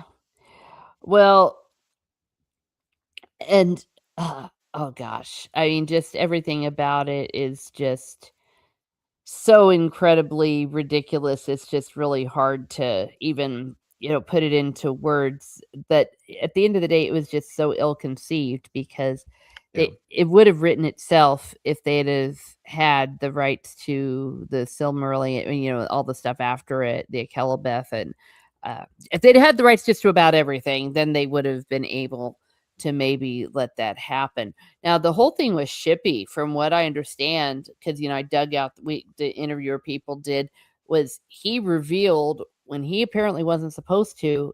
What we now know is that it wasn't based on it. He did it in a German interview. I think that's what got his Mhm. butt fired. And Yeah. there's some small part of me that wonders, because he is not a dumb man, that was maybe on purpose, because he's like, "Listen, people, y'all thinking you're gonna get this." And Yeah. they didn't really let it slip that they didn't have the rights to it until, like, right after the trailer. Because I think it was after the trailer. We knew something Yeah. was up because they started attacking the fans. The Mhm. OneRing.net started this campaign of attacking the fans. But when the trailer came out, I remember people going, "Who? Who? What? Who's that person? What's this character?" And then it was like, "Oh yeah, well, we're doing an original story." So they didn't want to reveal what they were not doing until the time they said. So I think that's what got him fired. And I'm sure when Tom Shippey came on board, he didn't know what was gonna be going on. We all thought it was gonna be like a second age story. I think they did a real second age, or rather a early Yeah. third age story. Some stuff Well, maybe even with Aragorn, maybe. their first kind of teaser when they initially got the rights and it was announced that they were doing this project was back in 20 they got the rights in 2017, and I think the first like kind of clear announcement as to the timeline that it was going to take place was 2018. And they just Mhm. released a simple map.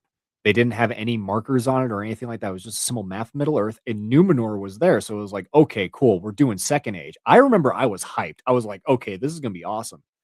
And then I believe, don't quote me on this because I could be wrong, but I believe it was Christopher Tolkien himself, because he was still alive at the time, who insisted on bringing Shippy in.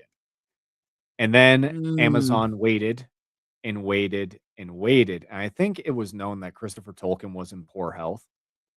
And then in 2020, beginning of 2020, Christopher Tolkien passed away.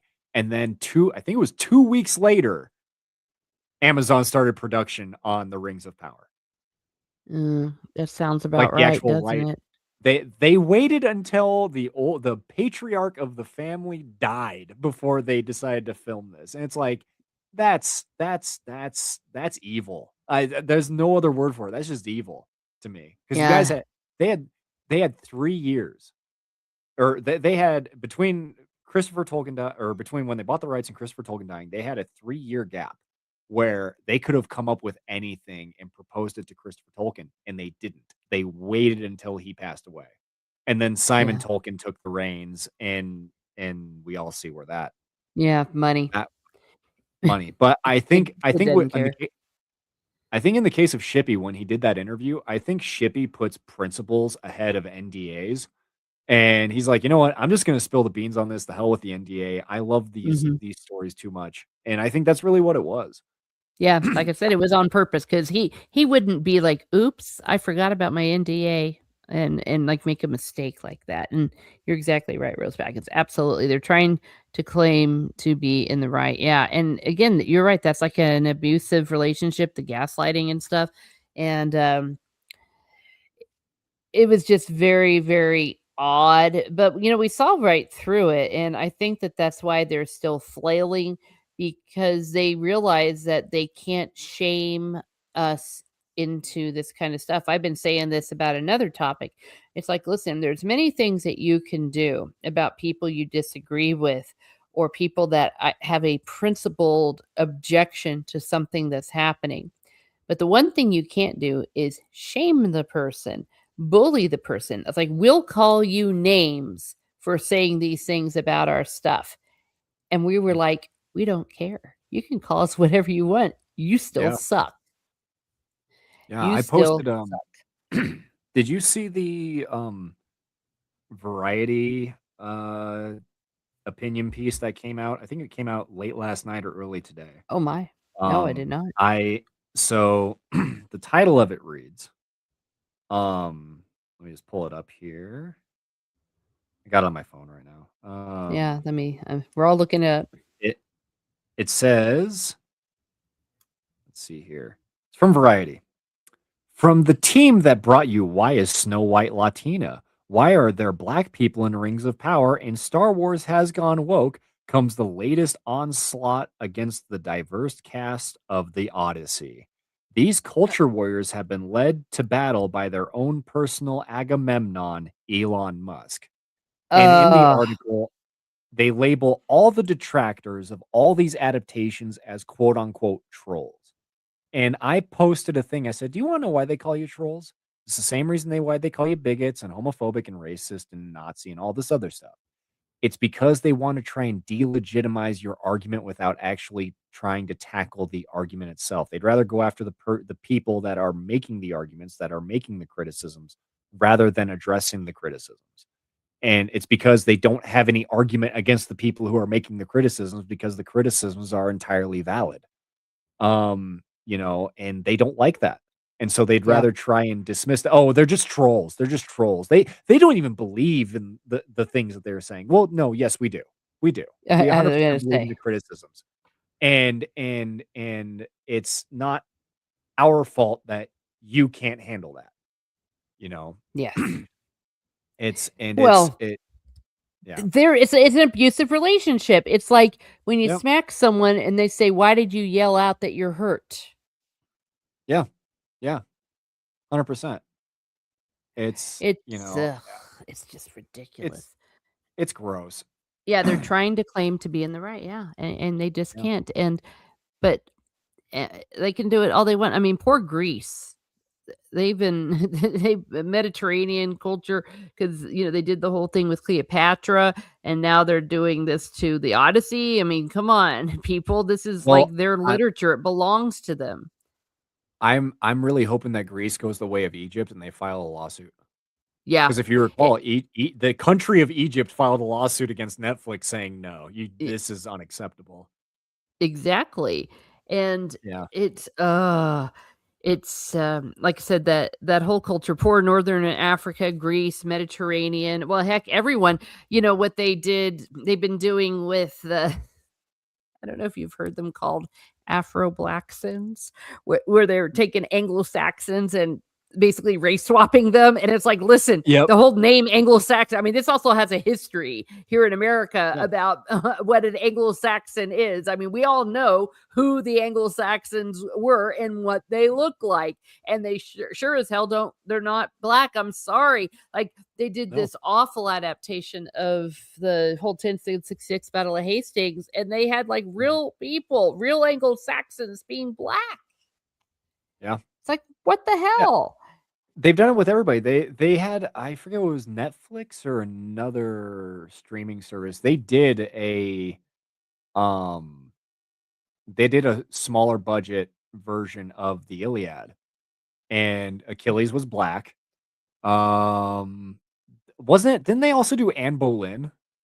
Oh yeah, they made her black, yeah. And it's They like made that's her also black. racist. I mean, it's really just Yeah. racist what they're doing because Yeah. there's a theme behind it, and then they, of course, did it with Snape. But it's one thing to do it with fictional characters; it's very annoying. But like real people, I mean, it does matter, and it's yeah, it's just so silly. Speaking of Anglo-Saxons, Zeke had said that the way that Galadriel looks in that one picture, that she would fit more in something like The Last Kingdom. Yeah, like 10th century England, Yeah. that's Mhm. definitely that look there. So they just don't seem to know what the hell they're doing. And not to mention how much time was wasted. Was it season 2 where they had this weird romance with Isildur, young Isildur, where he met this chick, and Yes, then yes, at the end yes. she just goes away, and I'm like, what was the point? Oh, you just reminded me of something else. But yes, yes, you are correct. Yeah, they had that weird romance that went absolutely nowhere, and Yeah. I don't even think that character is returning for season 3. So it was legitimately pointless. But Mm. you just remind me of something else about season 2, and it's another thing that they're gonna have a lot of trouble explaining. So, um in season 2, Isildur ends up in Shelob's lair. It's confirmed. A lot of people argued with me about this. It's confirmed by the writers and the directors and everybody. That's Shelob's lair. That spider lair he's in. That's Oh my Shelob. gosh. So here's the kicker, right? Isildur founded Minas Ithil. This is in the appendix, by the way. This isn't in the Silmarillion. He founded Minas Ithil. Minas Ithil So becomes Minas Morgul eventually. So you're telling me he founded a city right next to the really, really dangerous spider lair and didn't even think about it? oh yeah, if any oh gosh. Oh, I don't even want to. Oh yeah, that it's so ridiculous. Well, remember they just want to be like, remember this? Remember Yeah. that? It's like, oh gosh, what a disaster it's going to be. Um, Speaking of disasters, the Wizard, they've confirmed that that's who Kieran Hines is playing, and it's Mm. like, okay. So what the hell are they going to do with that? And I can see what they're going to say. They probably have already got the articles already written. Tolkien never told us what happened with the blue wizards that went east, that they failed. Did they fail? Did they not fail? If they were going to make him evil? It's like, yeah, he Right. never told us. So how can you tell Yeah. us that we're wrong? Yeah. And here's the other thing. Why does Gandalf have amnesia and like get launched out of an asteroid when and Yes. then you have and then you have Kieran Hines' character who's just like, yeah, I'm here, I'm a wizard. Like it's all like, did he not get launched by the asteroid and have amnesia? Like what's going on? What's happening? Oh gosh. And then yeah, you had Grand Elf. Oh no. Oh, Yeah, about that. I put that whole ridiculous subplot out of my mind because it was just the most ludicrous thing. Yeah, the grand elf Gandalf. Ugh. oh yeah. It's it, And of course, it, it that's just what we sorry. needed was Gandalf's name origin. Come on. Yeah, and especially since we know where it came from the Yeah. Tolkien, he wrote about that in a letter, and Sieg always pronounces it correctly. You know what the word is.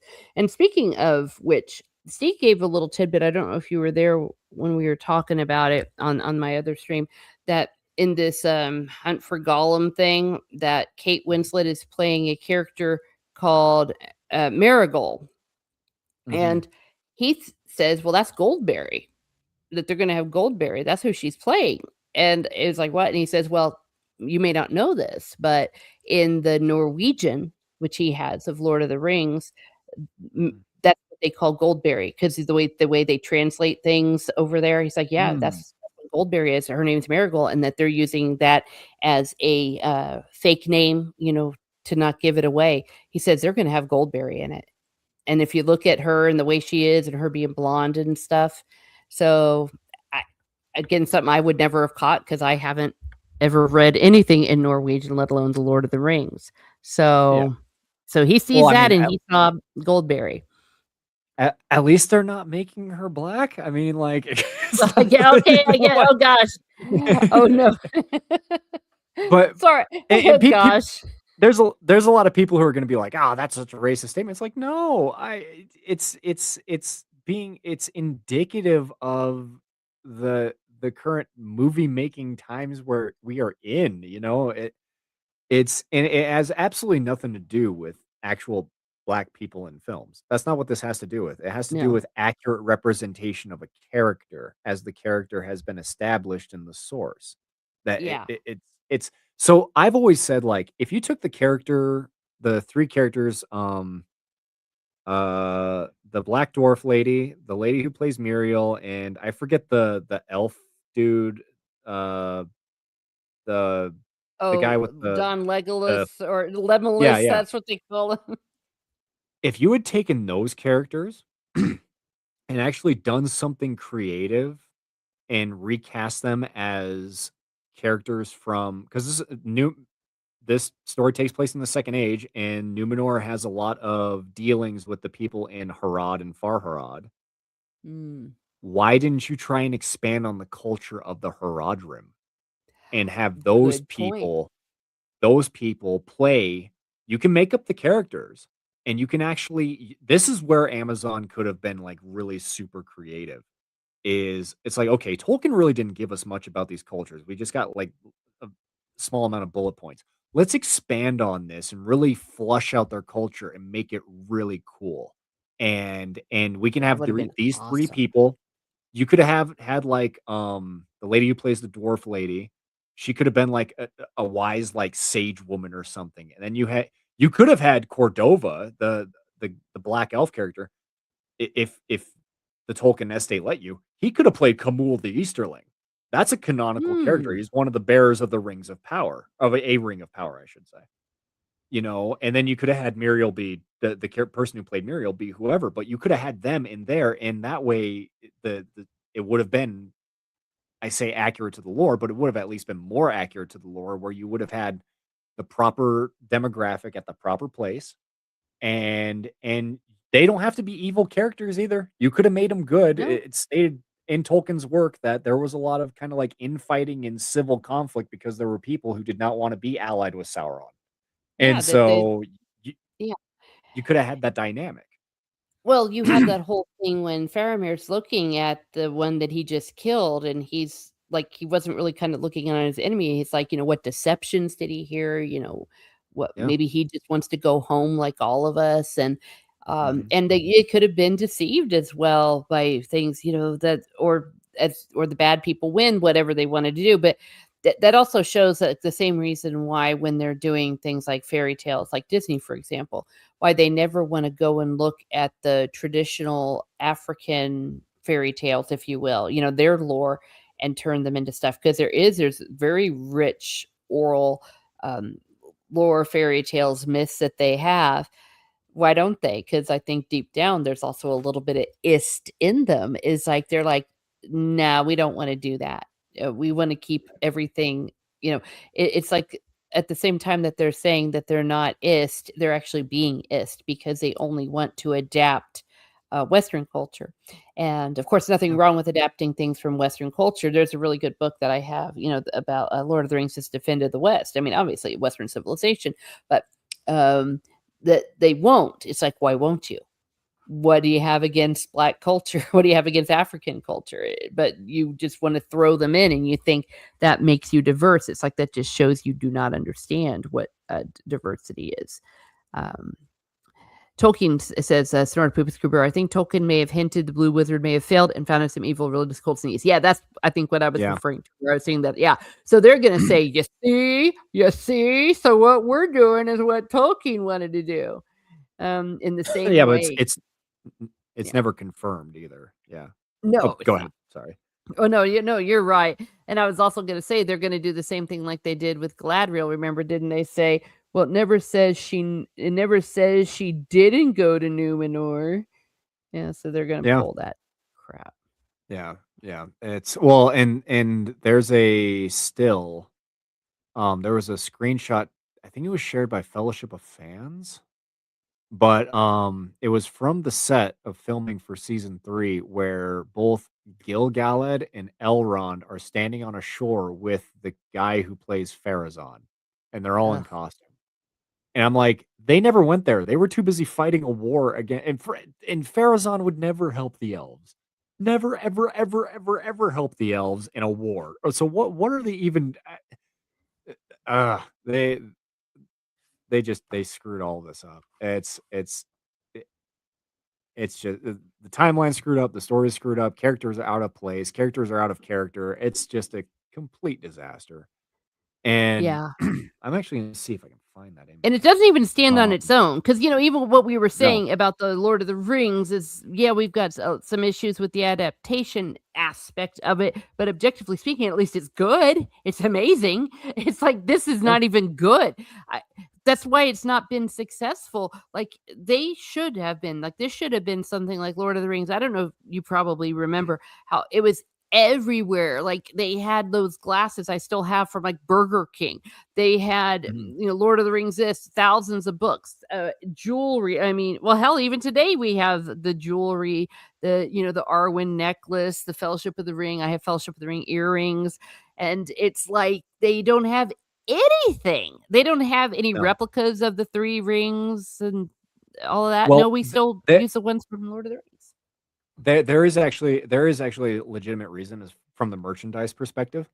Oh, Um, it's ouch. because, there's an entirely other separate as I understand it, there's an entirely other separate company who has the rights to the merchandise, Oh, and I think they're partnered with Warner, which is why you still get, like, all the action figures and jewelry and everything from the Jackson trilogy, um, and the Hobbit trilogy as well, but you don't see anything from, Rings of Powers because Rings Amazon doesn't have any access to legally make merchandise for their television show. well, okay. Well, then Yeah, I stand corrected, but still, yeah. people should be talking about it. Like, we have a geek family because we raised them right, and their friends are geeks, and none of them are watching it. None of them are talking about it. Like my niece asked, Mm, she said, "Oh yeah, there's that Lord of the Rings," because she knows I'm all into it. And I said, "Well, they're not adapting it from Tolkien's story; they're making up their own story." And she was like, "That's dumb," and didn't watch it. End of story. Like her generation, the teenagers at the time and now in their 20s, they should be like what we were with the Lord of the Rings. I remember we were talking about it at work. My friends were talking about it. We scoured the internet for, oh, can't wait to see the pictures, can't wait to see leaks that happened and when the midnight showings happened. I think they tried when they released the first two in the cinema and they spent all that money to bring all those influencers out, but yeah. they tried to artificially create it, but people didn't bite because if something sucks, it sucks. right? And you don't even see like any kind of I don't want to say knockoff, but any kind of like fan appreciation, anything like art like I'll give you an Oh, example, right? So I I like to go to stuff like Comic-Con and Fan Expo and things like this. mm, And I like to go to the art uh booth area because like there's all kind I have a it's a all charcoal framed portrait that this artist did of the Balrog, and it's signed by John Rhys Davies, oh man, and it's framed in my living room. And but I sweet. love going to I love going to those things. There was a bunch of stuff that was like original art from like that was derived strictly from Tolkien's work, and there was a lot of stuff from the Jackson trilogy. There wasn't a single thing at any of the conventions I've been to regarding Rings of Power. Nothing. You know, you're right now that you mention it, and you never see cosplay either. Nope. You I've never well see that I've seen a couple of like small accounts do like their own kind of like like uh tried their hand at cosplay based on Rings of Power, but they're like the hardcore fan accounts who will clap at literally anything. uh, Um well, because if you go but and are someone's dressed up like Elrond, they're gonna dress up like Hugo Weaving's Elrond. They're not gonna yeah, be Ned Stark's Elrond. yeah. And even with Galadriel, they're not going to do Rings of Power girl boss Galadriel. They're going to do the elegant almost ethereal Galadriel, you know, from Jackson's trilogy or from just their own interpretation of what they think she looked like in the books. They're not going to Mhm, do the girl boss stuff. And it's like 99.9% of the Galadriel cosplays I've ever seen has been the long flowing white dress and the mhm. braided or ornamented hair and really looking very very pretty. Well, I was gonna Um say, if you're a girl, as a girl, I can tell you, if we had a choice to yeah. be basically a princess, if for lack of a better word, that's the reason why even today you see little 2-year-olds and stuff on Halloween, they're all wearing Snow White, Belle, and Cinderella. We like to dress like princesses. We don't want to Yeah. dress like freaking warriors or something. I mean, some do, but for the most part, we Some want do. the pretty. Well, Well, even hey, Xena Warrior Princess, I'm all for that, yeah. why not? Yeah. But not, Well, even the warrior thing, there has to be I've noticed with, like, people who cosplay and do, like, dress ups, whether it be, like, Ren Fair or whatever, mhm. they they choose an aesthetic if they're gonna go, like, the huntress or warrioress route that is it looks like they're ready for combat, but it's also very distinctly feminine. Yeah. Um, like, one of the most cosplayed fantasy characters I've seen in recent memory is a character from the video game of Skyrim. Her name is Aella the Huntress, Oh, hell and yes! I love that character. I see her cosplayed not maybe so much recently, but definitely back in, like, between, like, 2011 and 2016, 2017. I saw her cosplayed more than any other fantasy character because she looks the part where she looks like a huntress. She really, really does. Mm, Like, she looks like she lives out in the wild, but she's also very feminine. And so, there were tons of women that gravitated towards dressing like her, which I thought was cool. But there has to be that balance, I think, if you're gonna mhm. do that. You can't have over the Yeah. top. She's all in plate armor, and I mean, I suppose if you have a woman who's like who's the actress who played Game of Thrones? Who played what was her Cersei? name? No. No, no, no, no, no, The no. Khaleesi? So the the woman who is essentially Arya's, or she's looking for Arya. She's the one who fights Oh, uh Brienne of Sandor. Tarth. Brienne of Tarth. Now, if you have a woman that has that kind of physique, then okay, yeah, throw on the plate armor and like, that I think that looks the Yeah. part just fine. And even Brienne, she still had feminine qualities, like Yes. Y but yeah. Well, yeah. until they changed up until season 4. Yeah. That's when they ran out of material. But yeah, no, you're absolutely right. That's a very good point. Snort Poopa says Alfarazon persecuted the Numenorians who were faithful and revered the Valar and the Elves, and changed his name from the Elvish to the Numenorian form. So of course he would ally with the Elves. Yeah. Like, what? He, Yeah. he loved the elves so much that he forced his wife to change her name. Because, like I said, Tar Miriel, he renamed her Ar Zimrathel. Yeah. Oh gosh. Yeah. Like And cosplaying as a do you Hollywood think they're thing gonna now. do the God part of it though? Like we're literally because it's God who No, comes and takes care of them. You think they're gonna leave no. that out? What they're gonna do is, like I said, they're gonna subtly change things to make it appear like they're being accurate to the canon with them being completely antithetical to the canon. What they're going to do, because the Valar, only a handful of Valar, I think actually only one of the Valar has been mentioned by name, but they've all been kind of referenced in the show as kind of like just these entities that exist. And I think they're going to apply the destruction of Numenor and the reshaping of the world, which I don't even think they're going to do the reshaping of the world. They're just going to do the flooding of Numenor. But they're gonna attribute that to the Valar. They're not gonna bring up Eru Ilúvatar or anything like that. It's just gonna be, oh, the Valar did this. I think Yeah. that's what they're gonna do. Based on Yeah. how they've established the Valar thus far. But Okay. So if I understand you correctly, yeah. So it's just so they're not gonna appeal to God to help them out no, to no, Eru. no, and I think again that's for two reasons. Number one, they really haven't established Eru at all as anything or even existing in their world. And Mm, secondly, if you look at the secular isn't quite the right word I wanna use, it's something more extreme than that. mm, These hatred of people of Catholicism and Christianity, yes, and yes. so they are not going to attribute divine retribution to this story. There's not a chance, They're not gonna you make know? God the hero, and, Yeah, the whole Alfarazon, I mean, it's like almost the original sin. He's like, "Who is like God? I'm gonna try to take upon me," which yeah, and then God and the Valar appeal to God, and then God says, "Okay, fine, I'll intervene." Boom! yeah, And yeah, does the whole boom. Numenorian thing and changes the entire Earth. Yeah, changes the Yep. whole world.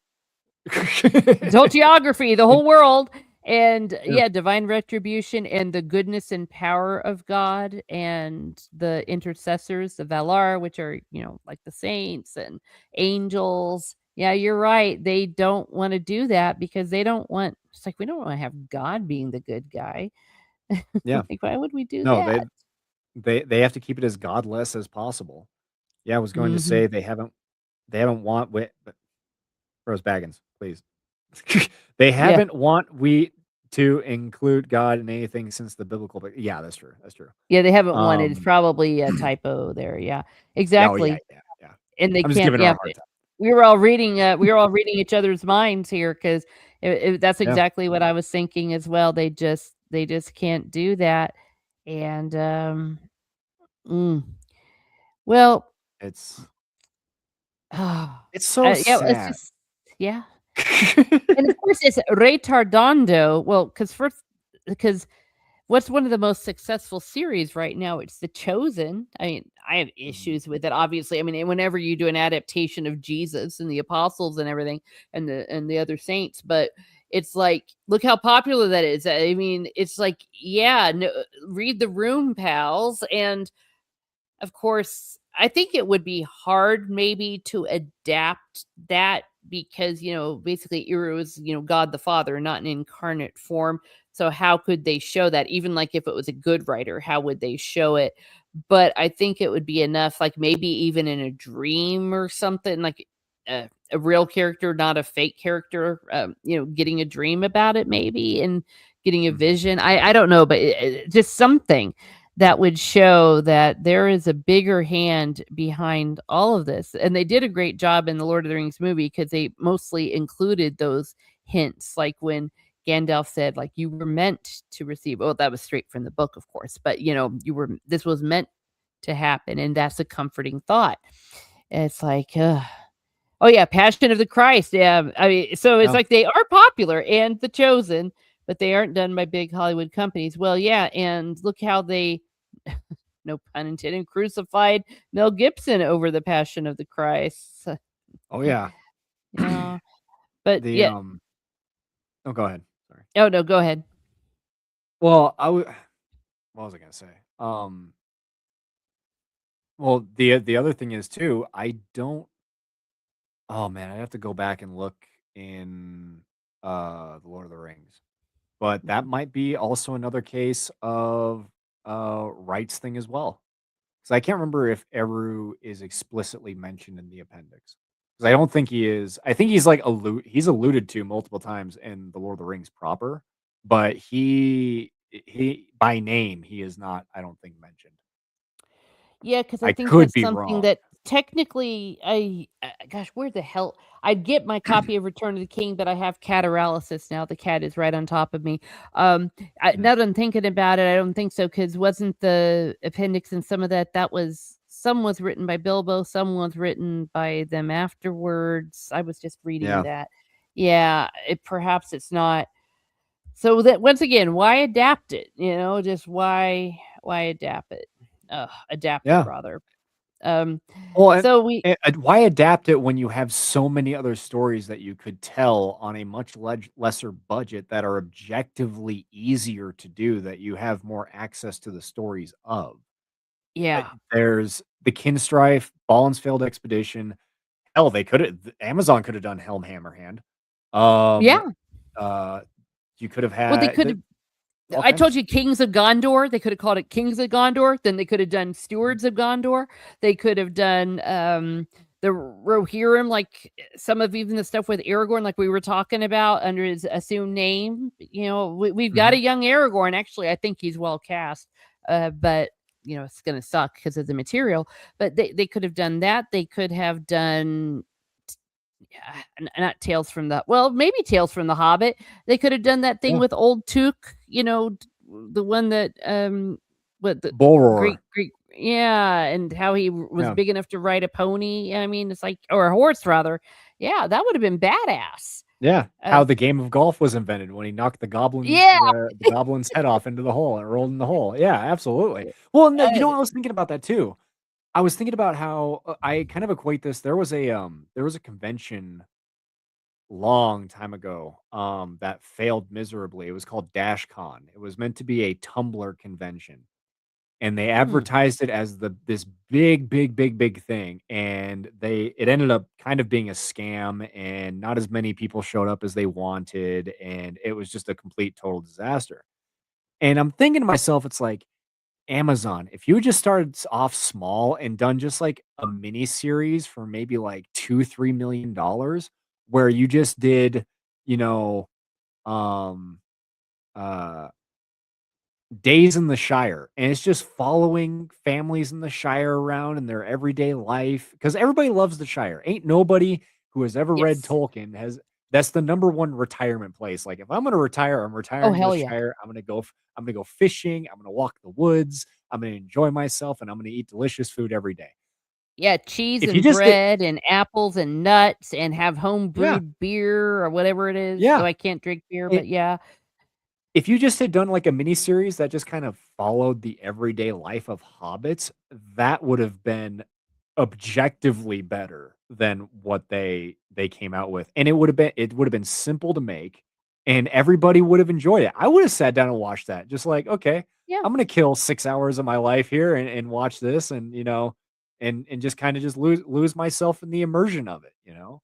But, you know, that that's too hard, I guess. I don't know what their logic is. I think what happened was is Bezos and company and Amazon Studios, they got the rights, and it's like a kid who gets really excited with this new toy that they got, and they ended up breaking it immediately. I really f Yes. that's really the way it comes across, you know? But Yeah, You're exactly right. And they were probably going, "Oh, we have to have the names and the characters people will Mhm. remember from the Yeah. movie." They didn't Yeah. think ahead. I mean, hell. All you Oh, need is the setting. The Shire is a very familiar setting. And then you just like I said, at most you spend $5 million on it. Make it a 6-episode miniseries and yeah.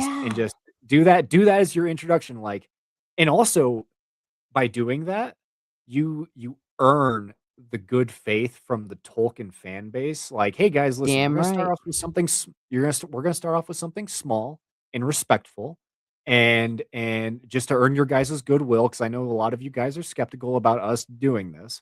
And Mhm. and so we just wanna do this little mini series for you and kinda see what you think. Yeah, And start not spend a hell small, of a lot. start Start small. small. Start small." And that would have been the wise choice. But But they don't have and wisdom. and that would have been something that's something you could have done within Christopher Tolkien's lifetime that I think Mhm. I can't speak for the man now, and I don't wanna speak of for the dead, certainly, but I think that would have been something he would have appreciated. Um, because 'cause you're not really screwing around with the story too much, you're just kinda showing the setting and how it works and kinda following the families around and everything like that. Maybe have, like, a little hobbit party or, something at, like, a little inn somewhere in Hobbiton or in Tookborough or there's all kinds of Yeah. creative choices just there alone that you could do. Yeah, Rose That Baggins would've says even a Hobbit mystery series. Yeah, Hobbit mystery series. You could follow Yeah. the Hobbit postman around as he goes from little parts of the Shire, and he just delivers the mail and, does that sort of thing, My Like, mother would watch the hell out of that because even to this day, she's like, she hates it when they get out of the Shire, which is like, okay, that's just the first part of the movie. She loves the whole first part of just the hobbits in the Lord of the Rings, and she would eat the hell out of something like that. And with clever writers, it could get done. yeah. You could do like a Days of Our Lives and it just be about the Sackville Bagginses, you know? Oh gosh, hell yes, wouldn't that be funny? And the way they all That hate would each be other. great. Yeah. You And could you if could they style it in British comedy style and, like, really, really kinda, like, sink your teeth into it. I think it'd be really good. Go ahead, sorry, I didn't mean to No, no, interrupt that's you. alright, or technically, they got the story of Aragorn and Arwen. I mean, young Aragorn and relatively young Arwen. I mean, though I that would I be don't trust cool. Amazon to do romance. Yeah, or they would That's my make it only thing. retardondo, yeah, and hello, Biggles, Rings of She Power doesn't exist. Yeah, that's probably the cleverest, way to go. she what would end up happening is Arwen would save Aragorn from an orc in Oh, or from a troll or something like that, and then Aragorn would simp, and then it was no, no. yeah, It's never if mind. you if you have the right people in place, it's a great idea, but unfortunately, that's not the world we're living in, so we kinda gotta No, work within certain parameters, but, yeah, and here's Rosie um Baggins saying, I do have an idea that I started on the great-granddaughters of Pippin start solving mysteries in Shire, but then it would lead in Tolkien's idea for a new shadow with a bit more hopeful end. Yeah, they sit around knitting like Miss Marple and outwitting everybody. Yeah. Well, I was gonna say, well, no, you couldn't do that because A, uh, even though it's the one point of contention I have with Christopher Tolkien is he decided that what the Dagor Dagorath is, correct? Yeah, but It's man, the I end need to of be days. refreshed. Oh, yeah, okay. It's the end of days and in the final battle. And Christopher Tolkien scrapped it and declared it as not canonical because he felt that it didn't fit into the Legendarium, and it's the one where I'm just like, I don't know if I think that was the best idea, but he's the steward, not me, so I gotta live with Yeah, it. yeah, But, he was made but so in Tolkien's will, so if that's what Tolkien wanted, that's what Tolkien gets. That's my I opinion. was just I was just thinking you could do a very grandiose, like, film on streaming about that, but then I thought about all the characters that are involved with that, and it's like, "Oh, Amazon doesn't have the rights to any of that, so scratch that." It's just like Yeah. you know, Yeah, all those yeah, good they don't have the things. right Turin Turambar and Tulkas and all of and Melkor, and no, they wouldn't be able to do any of it. Yeah. Well, okay, and as we're kind of winding down here, of Mm. course, if you become a member of House Muses and become a sworn sword, I can't offer many perks, but one of the perks I do offer is I will share your links and stuff. So thank you, Biggles, for being a member of House Rose and a Sworn Sword. Now, is there anything else that you know, High King Feanor, about the Rings of Prime season 3 that maybe we haven't already brought up yet? I'm trying to Um, think. They've been pretty hush hush about a lot of different stuff. Obviously, we went over their time jump. We know it's pretty much confirmed the Harfoot psychopaths are not going to be in season 3. Um, they're doing the War of the Elves and Sauron while Sauron. Okay, so yeah, there is one last thing I want to touch on. Obviously, we kind of alluded to it earlier about Sauron having not forged the One Ring yet. mhm, He apparently in this season is going to be giving the 9 rings of power to the various kings of men, and he still hasn't forged the One Ring yet. mm. He is also going to be prosecuting his war against the elves, even though he hasn't forged the One Ring yet. There's a lot of things that need to have happened, or the One Ring should be forged before a lot of the things that are taking place. And somebody brought up something in my replies. I think it was my buddy Elijah. He was saying that he thinks that because they've made such a big emphasis on the crown in season 2, Morgoth's crown, which shouldn't even be there in the first place, um, that what Sauron is going to do is he's going to melt the crown down, and that's how he's going to make the Ring of Power.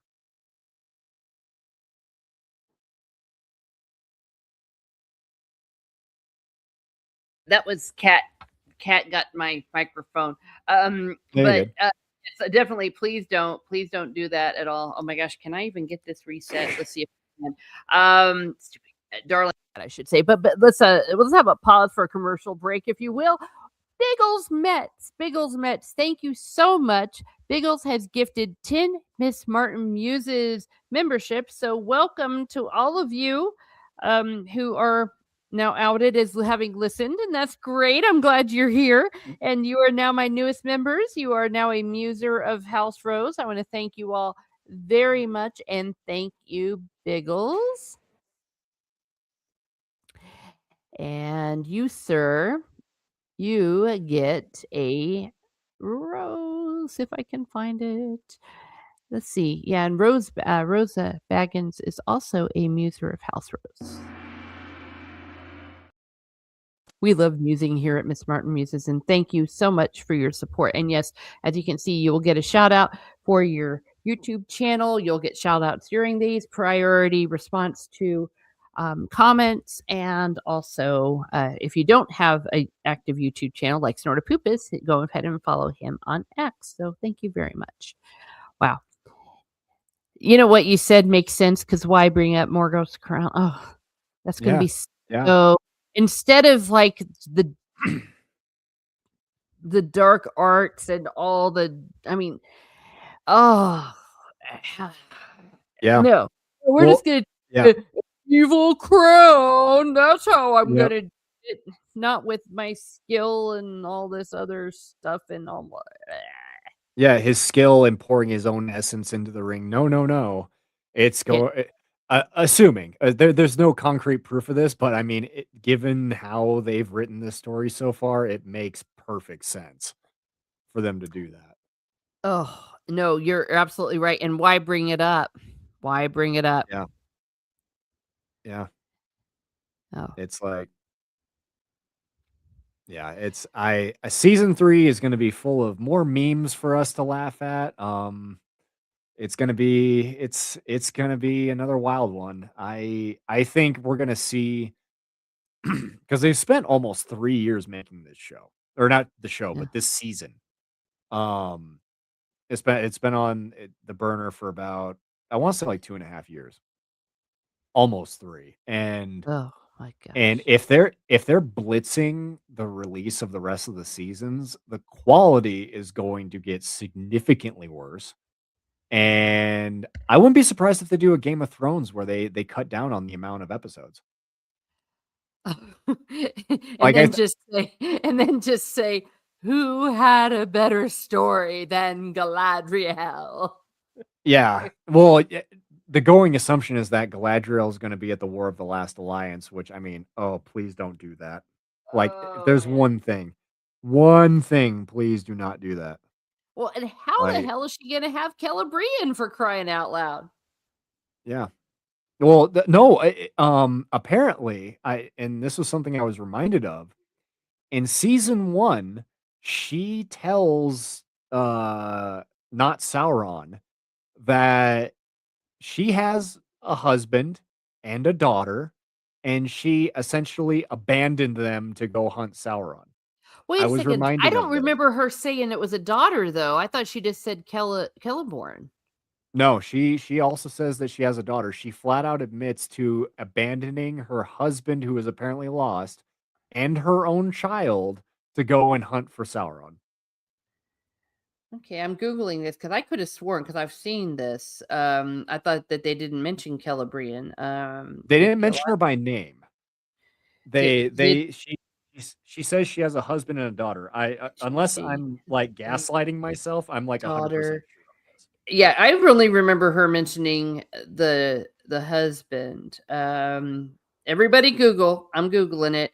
No, Wait, Galadriel has not mentioned having a daughter I could be in wrong. the Galadriel. Rings of Power. I She mentions swear her she was saying. husband, Celeborn, being missing. Her daughter does not appear or get mentioned in the show.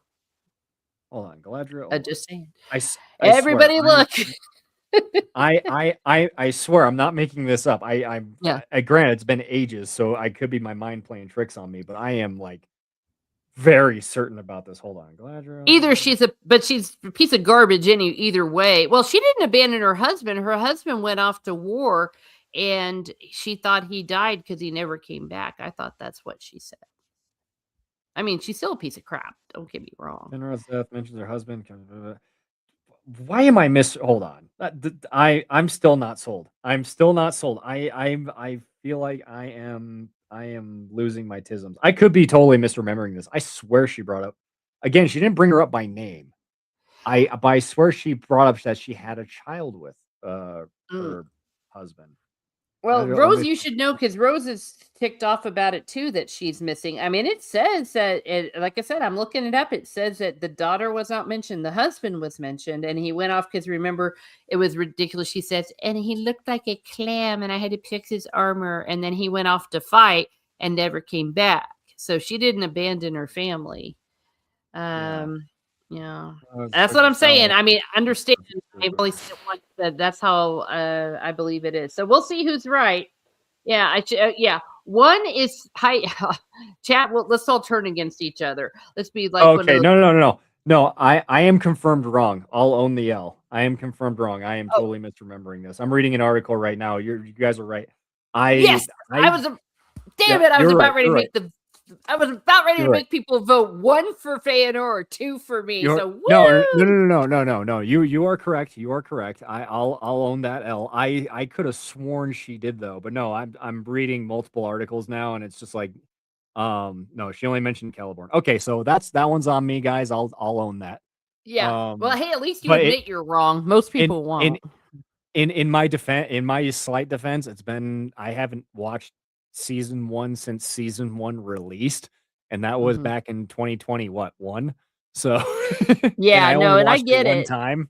So, yeah, Oh, yeah. Rose said she would have sided with Teresa. LOL. Yeah, because you said that you were disappointed about it. And I remember, we just keep saying, how the hell? I mean, unless she goes ahead and has the baby, but does Elrond? Do they get married in the third age, or do they get married? I think they get married in the second age, don't Second they? age, second age. I'm pretty sure, So yeah. they got to go ahead and she has to have a baby fast and grow No, up. No. It might have been the third age. All right, she has a son. His name was Tarzan, King of the Jungle, and this make believe show could happen. Yeah, actually, I I like your version. I mean, it's definitely better than anything that they're gonna be coming up with. Let me see. Did everyone's now googling because there's so much lore here. When did well I she got was the definitely appendix right born in here. the second age. Oh, okay. I got the appendix right here. Hold on. Yeah, when did Elrond marry? Maybe they married. Maybe they met in the second age, but when did Elrond Okay, marry? so the birth of Elladan, Elrohir, and Elrond, sons of Elrond, was 130 in the year or in the third age. So it had to have been the second age. Okay, well, it says No, here 109, 109 109 in the third third age, age. Yeah. 109 Oh, we third got age. it at the Yep, same yep, yep, time. yep, Woo! yep, yep, yep. 109 in the third age. Elrond weds Celebrian, daughter of Celeborn. Yep. Yeah. And See, look, then, yeah, well, he didn't waste any time, did he? no.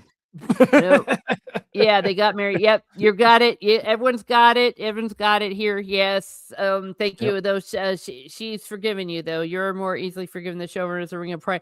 We see the Rings of Prime people. If you were a Rings of Prime writer, Feanor, what you would do is you would turn it around and say, "You suck. You're evil. You do. You know, you're Yeah. racist. You're this." Yeah. Instead of just going, "Oops." And I Oops. Yeah. understand the misremembering. Headcanons are Yeah. how we remember and see things. It's a thing. Um, so no judgment here. But yeah, I just felt I like I needed to say that because I feel strongly about that is a horrible omission. I'm gonna have to go back and I'm gonna hate this. I'm gonna hate Oh my life no. for a period of about 5 minutes, but I'm gonna have to go back and watch that scene again and be like, where did I get that from?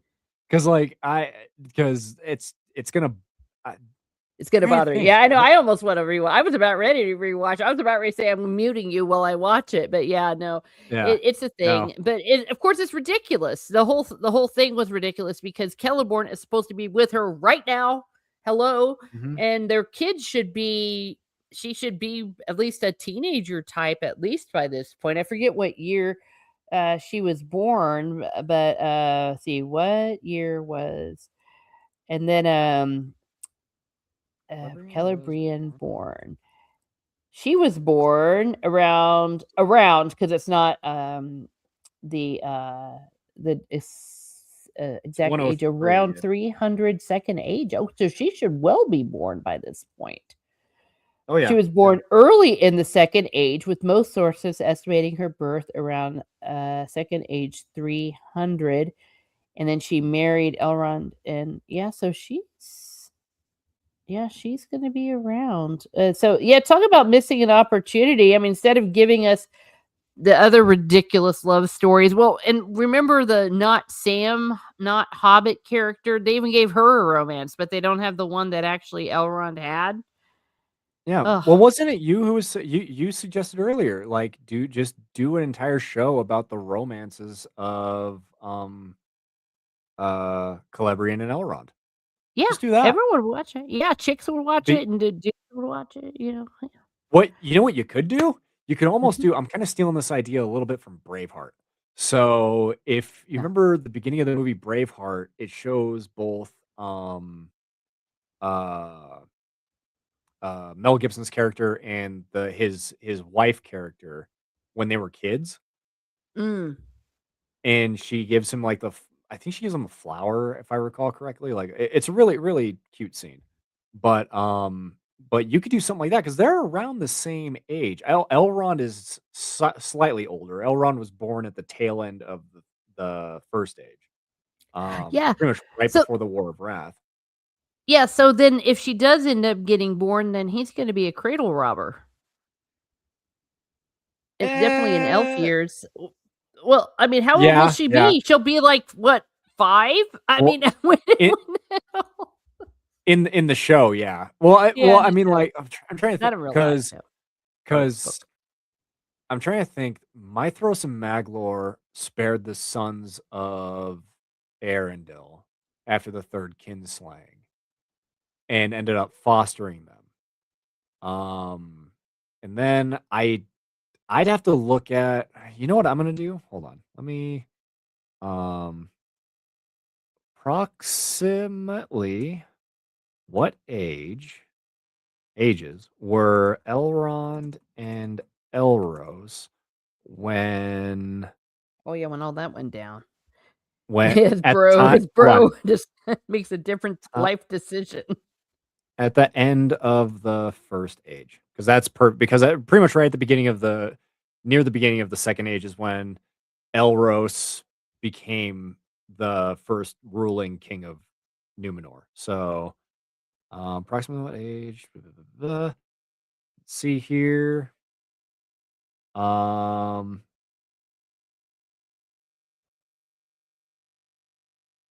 okay, that's not right.